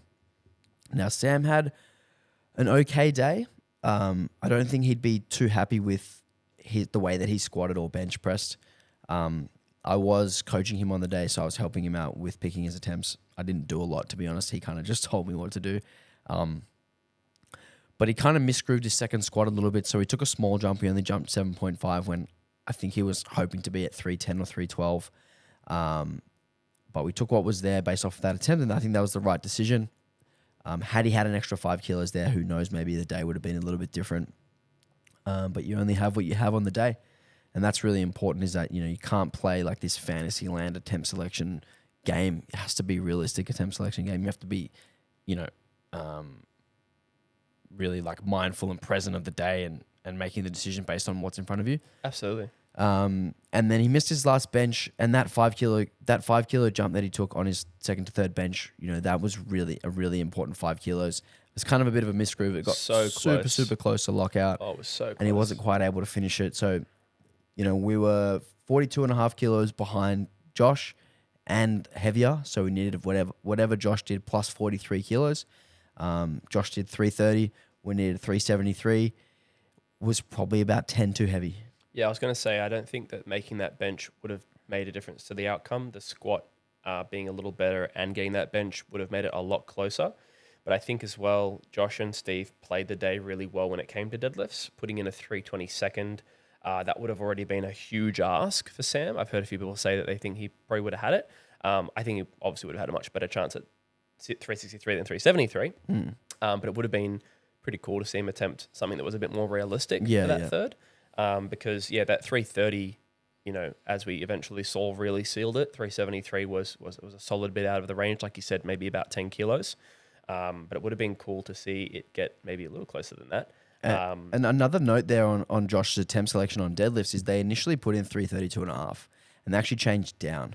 And that was a really, really great call, because I think that 330 was right about the limit. And I think 332.5 may have pushed him to a miss. Yeah. And I think and then we would have had only 363 for Sam. And that, you know, that was it was more realistic. A legitimate chance. It was more realistic for sure. I think that as well with Joshy, they've clearly been mindful of his some of his recent tendencies to be a little bit rampy, a little bit supported on the legs.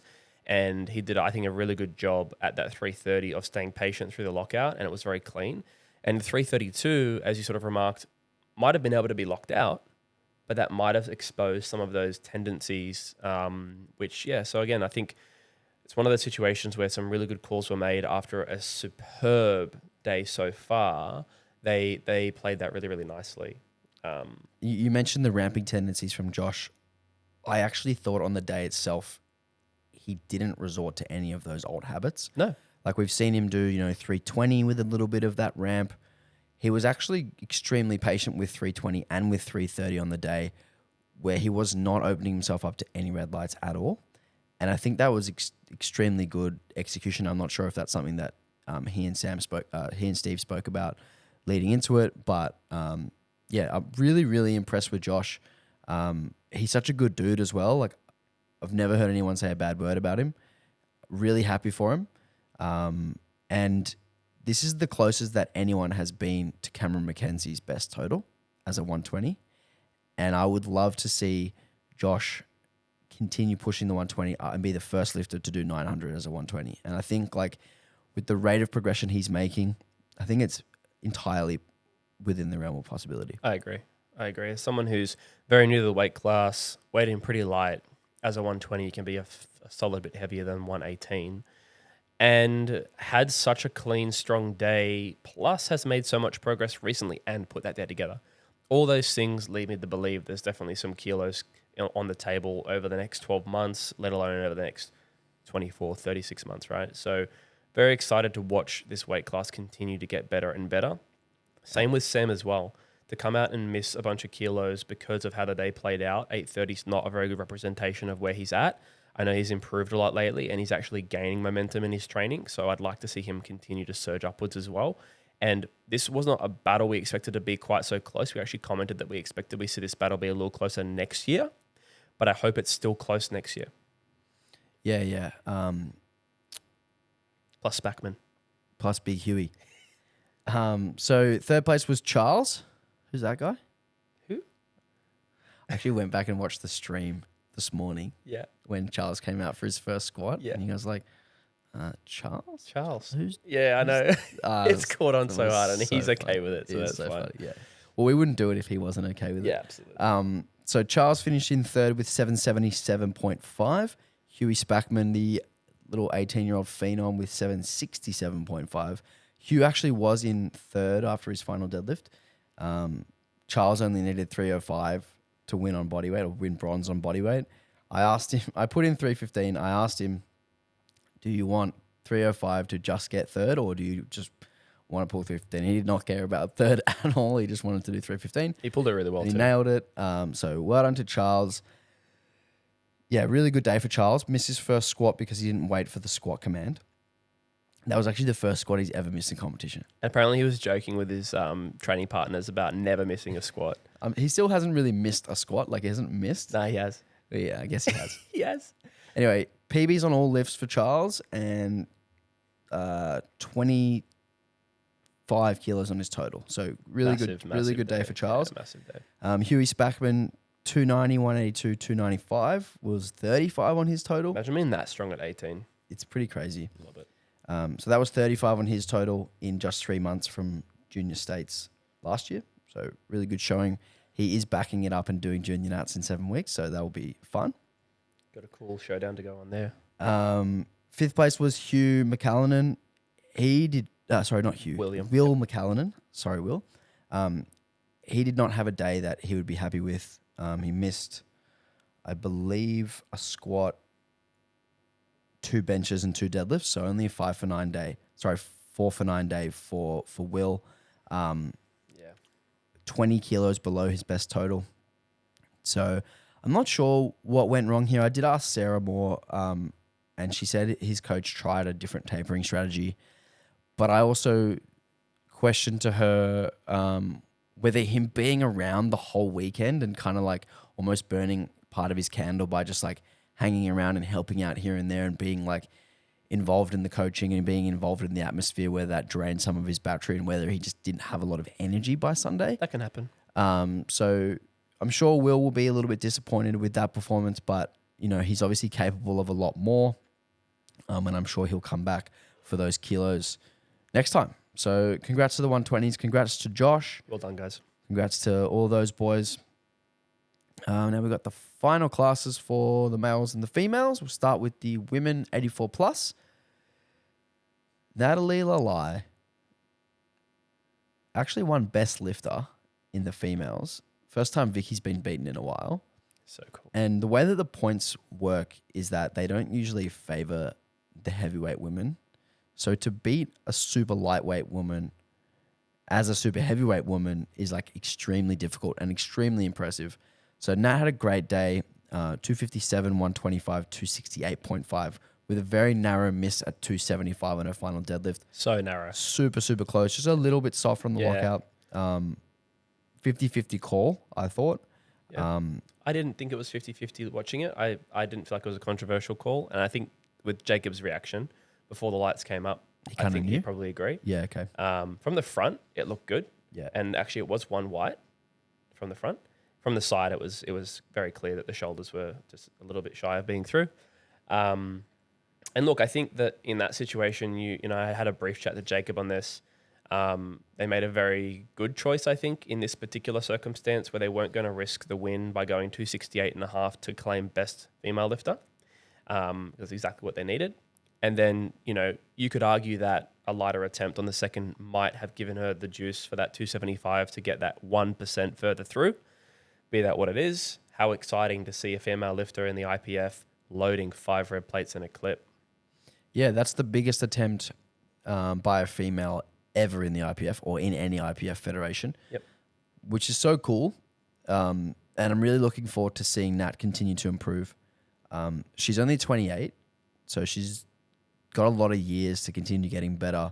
And that was a 10.5 kilo competition PB on her total with a miss on bench of 2.5 and a miss of, a 6.5 jump on deadlift. So, we might see 665, 670, somewhere in that range at World Championships, which is, going to start looking like a world's podium spot. It's going to start looking like, potentially a gold medal type of position for Nat at Worlds, which is just super exciting. Absolutely. So congrats to Nat. Awesome work to Nat. In second was Lucy. Luciane Lafayette. I did ask her if I pronounced her name right. She said yes. She was stoked with that. Fantastic day from Luce. Awesome day. A 250 squat was fantastic. Awesome. Moved really nicely, had some room, which is great. A 140 bench, fantastic as well. Yeah. Great attempt selection there. I saw the 130 and I was like, oh, I don't know about 10. Nailed it. Gas. Came in, absolutely smoked it. Yeah. Attempted a 250 deadlift from a 232nd. Very, very close. So close. Bee's dick away from perfect day for Lucy. She would be stoked with her performance. 620 kilos. Bee's dick away from 640 kilos. She'll be challenging Nat for that top spot, which is something that we mentioned in the preview show, is that this gap between Nat and Lucy, while it is a decent gap at the moment, it's closing. Yep. Lucy's making crazy progress. Also worth mentioning, Lucy's brother is Josh Lanivia. I was like, why do you guys have different last names? She's like, I'm married. I'm like, of course, I'm an idiot. So yeah, the gap is closing between Lucy and Nat, and I'm excited to see Lucy force more out of Nat and Nat force more out of Lucy. And it's really cool, how close of friends they are as well. They both G each other up and get excited for each other when they make their lifts. And it's just great energy out the back with the 84 plus women. I'm pretty interested to see what'll unfold here. I think that Nat definitely has room to improve and is notably improving on the bench press. And so you might see this sort of somewhat trading of progress where Nat keeps progressing at a good steady rate across squat and deadlift because you've got a very strong squat amongst that formidable deadlift. And the bench press is where she probably can get the most kilos to become more balanced. Whereas Lucy is making really good progress really across mostly the subtotal. Deadlift's moving great and it's a big deadlift. And I think what you'll probably see is if that deadlift can get, within maybe 15 to 20 kilos of Nat, I think we're going to start to have a conversation about the total. Yeah, and that was Lucy's only 4th competition. So she's still super new to it. Looking back at her first comp, she did 470, and that was only, what month is that? That was only 15 months ago. So she put 150 kilos on her total in 15 months. That's what you noted as well. It's like Nat's 7th comp, It's crazy. So both these ladies are quite new to the sport, making great progress with great coaches, fierce competitors, great friends, and really setting awesome examples for women in the sport, I think, as 84 plus women coming out and being such great sports and performing so well, such a high standard and being such lovely people, I think is just a really nice way to round out describing the battle between these two. Talking about 3rd place, Javi here with the 530, squatted 210, bench 117.5 and deadlifted 202.5. I know this was a 20 kilo improvement from States, which is incredibly good. Obviously quite a bit under there, the first 2, but worth noting our 3rd place over there doing so well. Yeah, so well done to Nat and well done to the 84 plus women. And our final class of the day, not a whole lot to talk about here. Yep. Because Jackson competed on his own. Jackson Stubblefield, winner of the 120 plus men with 885. Not his best day on squat, missing his second squat at 330 and then reattempting it and getting it. I believe he got 3 benches. Let me just double check. He did get 3 benches with 212, which was a competition PB. And then he deadlifted 342.5, which was also a competition PB. So finishing only 15 shy of his best total and losing all those kilos on the on the squat. And just making the world qualifying total. And he pulled that last deadlift for the world qualifying total. So super emotional for him at the end, thinking, oh man, I'm behind the 8 ball here. I need a bit of a Hail Mary to make it back to worlds. And then all of a sudden he's back to worlds. So And how much do you think he had in that last pull? Nothing. Exactly. So it was, a highly emotional last pull that went his way, and very happy to see it come up. Yeah, he lifted well after that second squat miss, making 7 straight lifts to finish off his day, finishing with bench and deadlift PBs. So, not much more you can ask for after a little bit of a hiccup to begin the day. And not a whole lot of other talking points really on Jackson. It'd be nice to see that squat get back to where it was. He squatted 350 at his last competition. So it would be nice to see that squat get back up there. It's a big weapon for him. I'm looking forward to seeing him at Worlds. He is going to go to Worlds. I'd love to see 900 plus again. So yeah. Outstanding. Now, I did do something on Instagram. I did ask for some questions for people. Okay. So I'm going to catch you a little bit off guard because I have not prepared you for this. Cool. So let's have a look at some questions. All right. What was the... Hang on. Things you would like to see improve and some things that could have been done better at APU Nats. APA Nats. APU. Stop existing. AP who? APA Nats, what could be done better? Good question. I think that it's nothing sort of huge. I think that what will be done better and what could be done better is purely just refinements and like natural steps forward. I think from an organization standpoint, everything was really great. There were some moments in the day where like tech failed and there was some good problem solving. So I really have nothing to say there. I think that what will be improved, not because it was a problem at all, will just be like things like the stream. Obviously the stream was amazing, but it will improve. So the first thing I can think of is like, I know there's been chat about getting a roaming camera, something that will be either like in the warm-up room or following the lifters from the warm-up room to just before the platform to give the viewers at home some more insights into those lifters warming up and kind of fill some of the dead space in the stream. You can also get things like interviews happening to fill some of the dead space in the stream, say like post-session with that 10-minute break. They had a little bit of that at Sheffield where you'd grab someone who just set a record. They were warming up for like a bench or something. Yeah, hey, you just set a squat record. Yeah, exactly. Just get a quick little word, again, little things like that. So I think that's the next step for the stream that was already like fairly unprecedented in terms of its quality, going to the next level. The other thing that I would say on the stream is, this is something that I said to you guys, was having one consistent voice as the sort of lead commentator. I like that. For every session. So you have, maybe it's one of us, probably wouldn't be able to be one of us because we'd be busy doing other stuff, but having one person in there with a consistent voice and cadence across all of it, and then you bring in an analyst, like someone who's a coach or a lifter, to provide insight on strategy or on technique or whatever, on the side, which is like a little bit of difference. And even if that can't be achieved, I'll start by saying the commentators all did their very best and did a great job, but commentating is a particular art. And I think that if there can be some coaching for that commentating for next year, that could be an improvement, because naturally, like the people commentated were those who put their hands up, which is the way it goes with volunteering. But I think that can be improved. Like that's, again, it's not saying any of it was below standard, just to say like it can be improved, much like the stream thing being improved. So that's what I expect will be the most noticeable thing for next year. Outside of that, hard ask, what do you think? I don't know if there was actually a lot to improve from a quality standpoint because nothing really went wrong. Agreed. I do think one of the issues that we saw was the lights taking a long time to come up on the board because of phones. Good point. So I think the phones are a bit laggy. If there's a way to get around that where everyone has a remote and it's Bluetooth and it's instant, that could be a way to get around that, because that also does slow the comp down a little bit.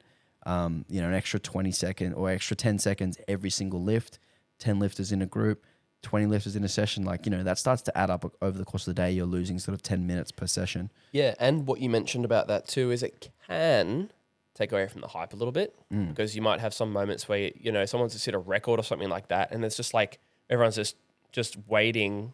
Did I get it? And it's like, and 20 seconds later, the lights come up or something like that. That's actually a good point, something I hadn't thought of. And also the spotters often wait until the lights come up to Then start change loading the next, weight. So So in it terms kind of of pace slows of the things comp. down a little bit. Yeah, Yeah. that's a fair point. That's a fair point. But aside from that, honestly, I think it was pretty outstanding. So these things are mostly just like, this went well, but could be better, I guess. You know what I mean? Yeah. Okay. Next question.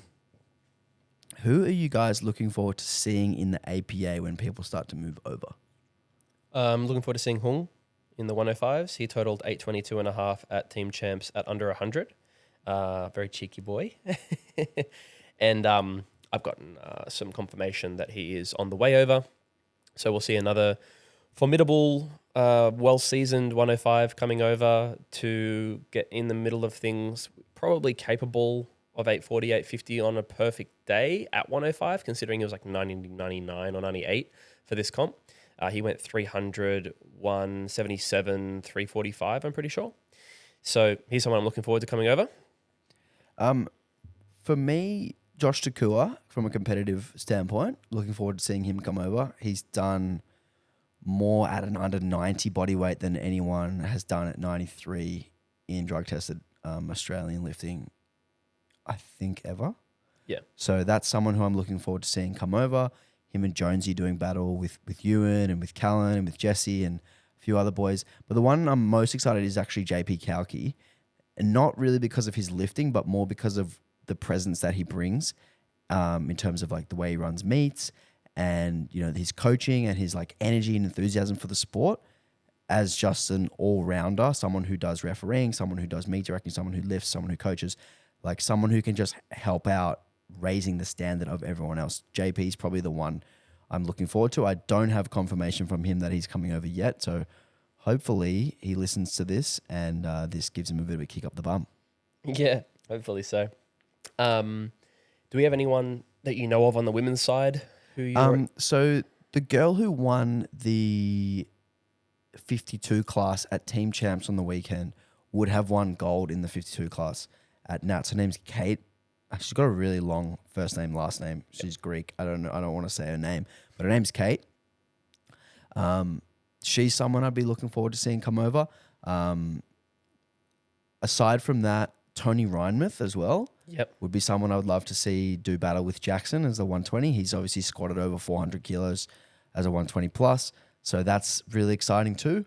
I know that there's quite a few boys in the sort of 110 and 125 class in the USAPL as well who are strong and formidable, who will come over and add to our depth as well. Yeah.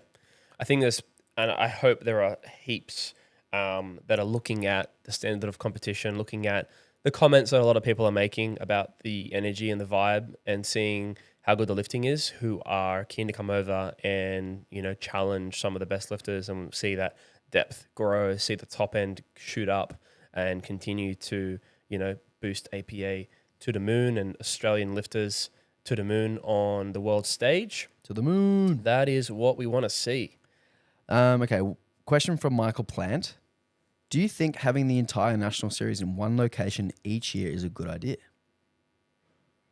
Because for those unaware, Junior Nationals and Masters and Equipped Nationals are in the same place that it was over the weekend. Two sides of this. From one side, I think that it can be really good because you have consistency, you know what to expect from the venue. There's an agreement. There's maybe some cost benefits there. You can also have some partnerships and agreements with local businesses, accommodation and whatnot. So yeah, it can be really good. The downside or the good in potentially making it in different locations means that you're giving the opportunity to different parts of Australia to have that limelight and opportunity.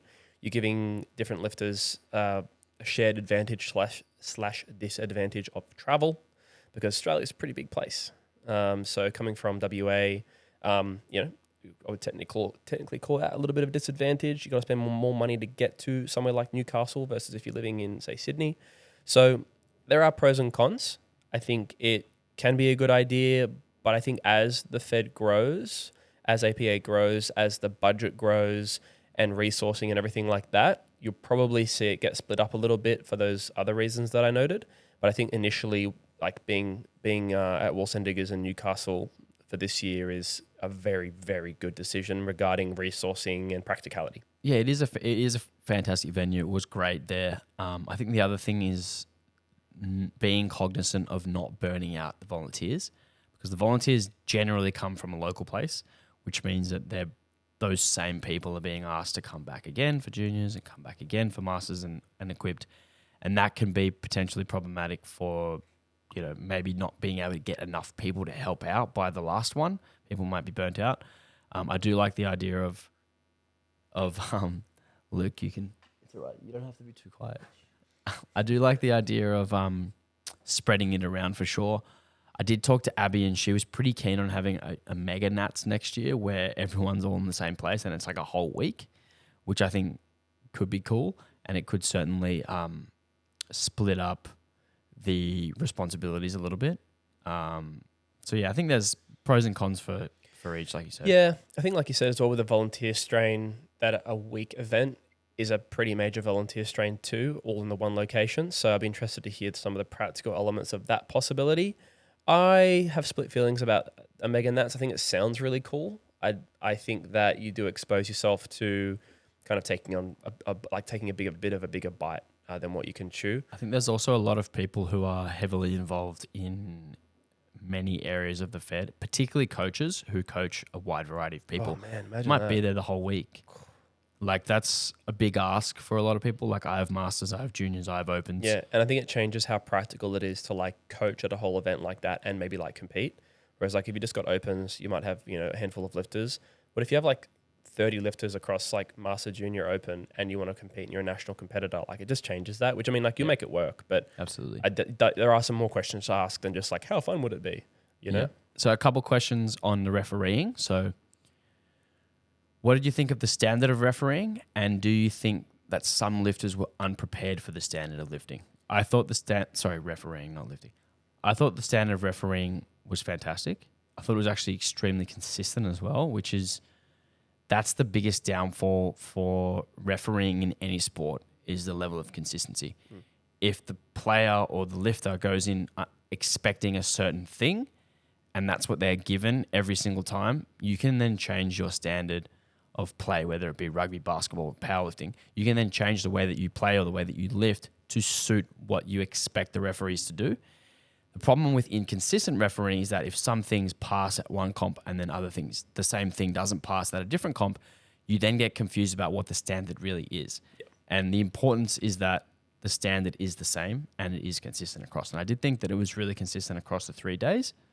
I also do think that there were lots of lifters who were unprepared. We mentioned Caruso, we mentioned Dean. Those are two that come to mind at the top of my head. A few lifters bombed. There were 3 bombings in the weekend. Yep. Which does come down to most of the time having a comp plan that's too aggressive and then not being strong enough to stand it, which I think happened in the majority of cases here. Sometimes it's like bad decisions after like a screw up on the first one and then like just going too heavy and then having troubles there, whereas you might have been able to get that opener. But even going like 1 from 3 and or bombing, like that's an indication that you weren't ready for the standards. So yeah, I think that on average, I would say I was a little surprised by how many lifters were missing on technicalities. It was more than I expected. Okay. At least when I was commentating, I was like seeing a lot of openers getting missed compared to what I'd normally come to expect. Chris made a good comment that it's been a while since we've had a Nats. We didn't have one last year because of the shift of timeline. So, also with all the changes, there's probably a bunch of new lifters in who haven't been in national events at all before. So being at a national event where you do have national grade referees, that does mean something.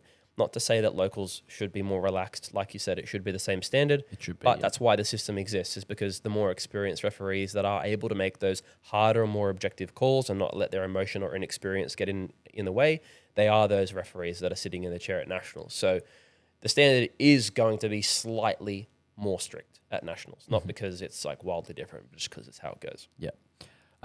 What do you think were the biggest game day mistakes made by coaches? I think that the lifters who might have expected to do quite a lot better than they ended up doing. Generally, what it looked like was it came back to what we indicated in the pregame, which is the plan, and the plan being something that was a little bit hopeful. That then we had the situation where first was really hard, second was a near max, and third was a miss, and it was a massive underperformance across the day, and this accumulative fatigue. So that's the decision-making thing that I think a lot of coaches and their athletes will be kind of reflecting on from the weekend. In regard to like top-end plays and whatnot, I didn't feel like there were any major mistakes that I can think of. I think that everyone played the cards they had, and those who won kind of won fair and square without kind of like winning because someone else blipped awfully hard. Yes. So that was kind of my take on that. Yeah, I don't think that there was any like actual fumbles or any like proper mistakes made. I just think globally people open too heavy. I still see that a lot. People opening way too heavy. And then leaving themselves with not enough choices later and then kind of being stuck. And then, you know, like you said, the second ends up being, you know, way too close to the third, and then they miss the third, or they just make the third, and then It's like they end that up domino- with 2/3. It's just like that domino effect. The other mistake I saw, which actually quite a lot of people made, was attempting a record on the second attempt and then being left with nothing much more. Like Kian did this on squat where he did 268 and then missed 270.5. Like a 2.5 kilo jump at that range. Noticed that too. It's like you're almost just taking the record. Like for what reason at that point? Yeah. I noticed the same with Kelly on squat as well. They did 159 on the second, missed it, and then came back and got it. So like, you know, taking a record for the sake of taking a record on a second attempt, If it's a reach. just seems like Counterintuitive. bad decision making to me. It's just a bit counterintuitive. It's like, I get it, but there's definitely kilos to be had if that second wasn't maximal but stripped you of that third. Mm-hmm. So I think that's the biggest takeaway. You got me thinking as well. There were a couple of moments where I was wondering what the thought process might be. I don't know if I'd call this a mistake, but seeing record increments for especially things like squat and deadlift is a little bit different with, say, like VMI bench press, where you might take an increment to the exact 0.5 because you have a very good awareness of what is left, and you do that a lot in training. But seeing like, you know, a lifter taking an extra 1 kilo or an extra 1.5 kilos versus the 0.5 kilo advantage was a little bit strange to me, especially when there were a lot of kilos left in the tank. It was just an interesting decision that I wonder what the thought process was, because outside of like an unlikely circumstance where you're just trying to make someone have to do like different maths, some uncommon maths, but the same thing happens with the 0.5. That was definitely like, I had a couple head cock moments where I was like, I don't see the advantage to that. But there could be some line of thinking that I'm just not privy to. Yeah, I wouldn't call that a mistake. I did notice that as well. It's not a mistake if you make it. It's just a bit of a weird one. It may be a miscalculation, or it may be a like obvious calculation or benefit. Like it may be the right calculation based on what you thought they had. Like if you thought someone could squat 263 and you put on 264 and you think they can do 264 and they do 264, it's like, is that actually a mistake? Yeah, but I guess then if they do 264, no one else had a squat chip and they could have done 270, it was a weird decision to make. Yeah, well, yeah, exactly like right. It was just like, okay, like, yeah. I'm with you on that one. I guess the way I flow on it is like, if I'm looking for an advantage on the chip, I want to get that chip advantage. So if someone else taking like a 0.5 chip advantage, I'll take the next 0.5. Yes. Or if no one's got a chip advantage, I'll take the 0.5. If they're strong enough for the next 0.5, I'll take that. Because I don't think that I know if someone has 260.5, 261, 261.5, 262. Agreed. I'm probably working in the realms of a few kilos Yep. and then looking at the advantage. Yeah. But again, there could be a line of thinking there I'm not aware of, and not a mistake per se, just like an interesting choice. Yeah. All right, last one. Oh, we'll do two more. From Michael Rand himself, if you're in my position, how would you have played the last deadlift? Now, I actually would have done exactly what Simon did, and I would have taken the 327.5, put myself ahead of Chaplin. I was looking at the scoreboard from the TC position, like I mentioned earlier. I did see that had Rand made, Forsberg would have needed 345, but I would have put the ball in his court and forced him to actually make it. Because as we saw, 345 was very, very close. It was very, very hard. I don't think that was an error at all. I think, 345 was in the realm of possibility, but it wasn't a high likelihood. And I think doing more than what you need to put yourself in first would have been actually a mistake. Yeah, I agree with you. I think that if you've got to comment without hindsight. So I've had a lot of people say, "Oh, should have, would have, this, and that." Great. Put yourself in that position, and I wonder whether you would actually have made a better call. And I don't think most people would have made a better or different call for a few reasons. This was that one opportunity that Sam and Potsy had to really sneak up on the competition, where I think, I don't know, but a lot of coaches wouldn't have even been watching Sam's second deadlift to see what he had left, because it just wasn't on a lot of people's mind. It wasn't on our mind when we were talking about the pre-game, for good reasons, because objectively the total was where it was, and even a tremendous increase. I was not even thinking about him as a player for first, even if it was a slightly lower total than what we were anticipating, because honestly, I didn't anticipate 822.5. I was thinking like 830 plus game for like 3 of the players was a possibility. And so if it had ended up 830 plus game, Sam wouldn't have been in that conversation. At the end of the day, he probably had more in his squat, but as the day played out, 295, 182, at that point, he pretty much maximized his day. And like we said, the doors just opened for him. So to answer the question, no, I don't think that I would have made a different call, because I think that even if I know now that you should have been aware, we were privy to his training. So you and I had seen it from Potsy, and so we were a little bit more aware there was more going on. But if you were someone else who's not privy, he doesn't have any socials, he'd done 755, there would have been no reason for you to actually pay attention to him coming into the day. And then they also started with a 280 deadlift opener. So the whole day they were being schmokies. They were actually setting it up perfectly. Like I said, it all just happened in his favor. So I'll finish by saying, no, I don't think I would have made a different choice, if I'm completely honest. I'm with you. I'm with you on that as well. Like, even if you watched the 322.5 and you were like, oh yeah, he's got quite a bit left, you still have to force him to beat you. Like, if you risk too much and you overextend yourself, like let's say Rand took a 7.5 jump and let's say his grip fell off. He's now third, or he actually would have been fifth, or I don't know. So if you weigh up the things that were happening, right? So Tom Chaplin is in first. So the decision is, I've got someone I can definitely beat. And even if you had recognized that Sam was good for in the 340s, it's also a massive jump. We've already recognized that Tom made a good play by putting himself in first and asking Michael to do a lift we all know he can do, but demanded of him because anything can happen, right? Now we're talking about a 22.5 increase for someone who's never pulled that weight in their life, right? And who pulls hook grip. So there's all kinds of things that go on with hook grip, even though he's a great hook grip deadlifter. You add all those things together and you begin to understand that the right decision was made, and then he was beaten. Really. Exactly right. I think if anything, the decision I would have made that might have been a little bit different, because we know what Rand is capable of, is Chaplin's third deadlift attempt. Yeah.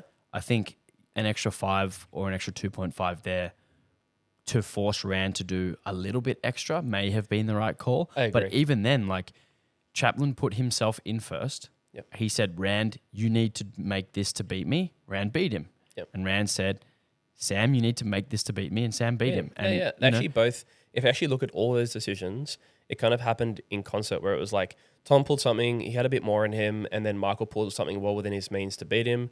Michael had more, and he didn't do that, and then Sam came out and capped shit out and just like honestly clutched it. Like, that's just how it happened. Yeah. So yeah, hindsight would say different decisions should have been made. In the moment, I think that all the right decisions were made in the cascade of events. The only one that would have changed everything, this is the crazy thing, I think it would have changed everything, is if Tom had been more aggressive with his third, he would have created a different outcome for both himself and for Michael. Yeah. And for Sam. And for Sam as well. And like, obviously. If it was 352.5 that was demanded of Sam, I don't think they take that attempt. I think they take 337 and take the third. I'd be interested with what they would have done. I'd be interested in what their conversation was around what number they would have been willing to load. I personally think he didn't have 2.5. I'm almost certain he didn't have 5. I'm happy to be kind of like, tousled on that 2.5. I had a moment in that 345 when I was watching it, I know you were on the side as well, where I actually thought he was missing. So I think he stopped in the middle for a moment from the side view and looked like he was getting pulled forward, and then he obviously overcame it. But if you add 2.5 to that moment, especially 5, I think that definitely would have pushed things out.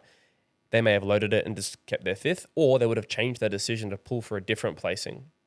You know? I said to Chaplin, I was like, let's put this in like a different sports context. Let's put it in a basketball context. If you're down by 2 points and your team elects to take a 2-point shot and makes it and forces overtime, and then the other team beats you in overtime, do you go back on that moment and go, oh, we should have attempted a 3-pointer? Because the risk is you don't even get to overtime. Exactly. The reward is you win, but if there's a guaranteed overtime chance there, you take it. And I think that's like a reasonably okay analogy at what this is. It's like you take the sure thing here and you force them to beat you. And that's kind of what happened. Yeah, I think that it's one of those things, like I like that analogy. And I think to kind of like go further in on that if you look at that 3-pointer for Tom as being asking for more, he had a very high probability of hitting that 3-pointer. So I think that if that was demanding, if the 2-pointer that he took, which was to pull 317, was demanding something heavier of Rand, like say 335, something he hasn't pulled before from my knowledge, I think that would have been more similar to that analogy. 336.5. Oh, so let's say like 337.5 or something like that. I was going to demand that kind of pull. I think that would have been more like that. Whereas this one was more like, hey, you have a 95% chance of hitting the 3-pointer and you have a 100% chance of hitting the 2-pointer. Which one will you take? I think like there was a lot of reasons to take that 3-pointer. But yeah, I think that you're right. Like putting it in the other person's hands to actually have to make is like almost always a good decision to make. It's just crazy. I mean, it's just crazy how that class played out. The more I talk about it. Yeah, I think, like you said, it is really easy to look in hindsight and go, "Oh yeah, could have done 5 more and force more." Like, but when you're in the moment, you only do what is required of you. You don't do more. It's like, let's say, so Kate pulled her 215 to come second, right? Let's say her 215 was like comfy and she had 3 kilos in her. I wouldn't have gone, "Oh, we should have pulled for the win." I would have gone, okay, I didn't have that information beforehand. Yep. It's now new information that I didn't have when I made my decision. Yeah, I had the same conversation with Steph about Adjua with her 200, where she, should have gone to 197. Of course. I mean, like, yeah, that's with hindsight. You made the decision with the knowledge and with the facts and ideas you had in front of you. That is all you can do. And sometimes you miss it. Sometimes you make it. Sometimes you win. Sometimes you lose. And yeah. Yeah, everyone can be a hindsight hero. Oh yeah, but truly like, but yeah, being in the moment and making the decisions is a lot more difficult. But also you have less information, so it's like it's very easy to make a decision once it's all unfolded. You go, oh, that was obviously going to happen, but like, it wasn't obvious at the moment. It wasn't obvious. I hate that. All right, last question. I had like 10 people ask me, what could we do better? So last one. What are you both looking forward to the most for the next powerlifting season? Now, I don't really know what a powerlifting season is, but I'm going to guess next nationals. Yeah, I would consider the season to be now to next nationals. So this is like the season. And the season, the season between maybe worlds and nationals, or worlds and worlds. Because I think like you think of a season as like a grand final. The grand finals kind of worlds. So this would be like the final. So let's just say up to next nationals. Yeah. So I think between now and next nationals, what's the question? What am I looking forward to? Yeah, what are you looking forward to most?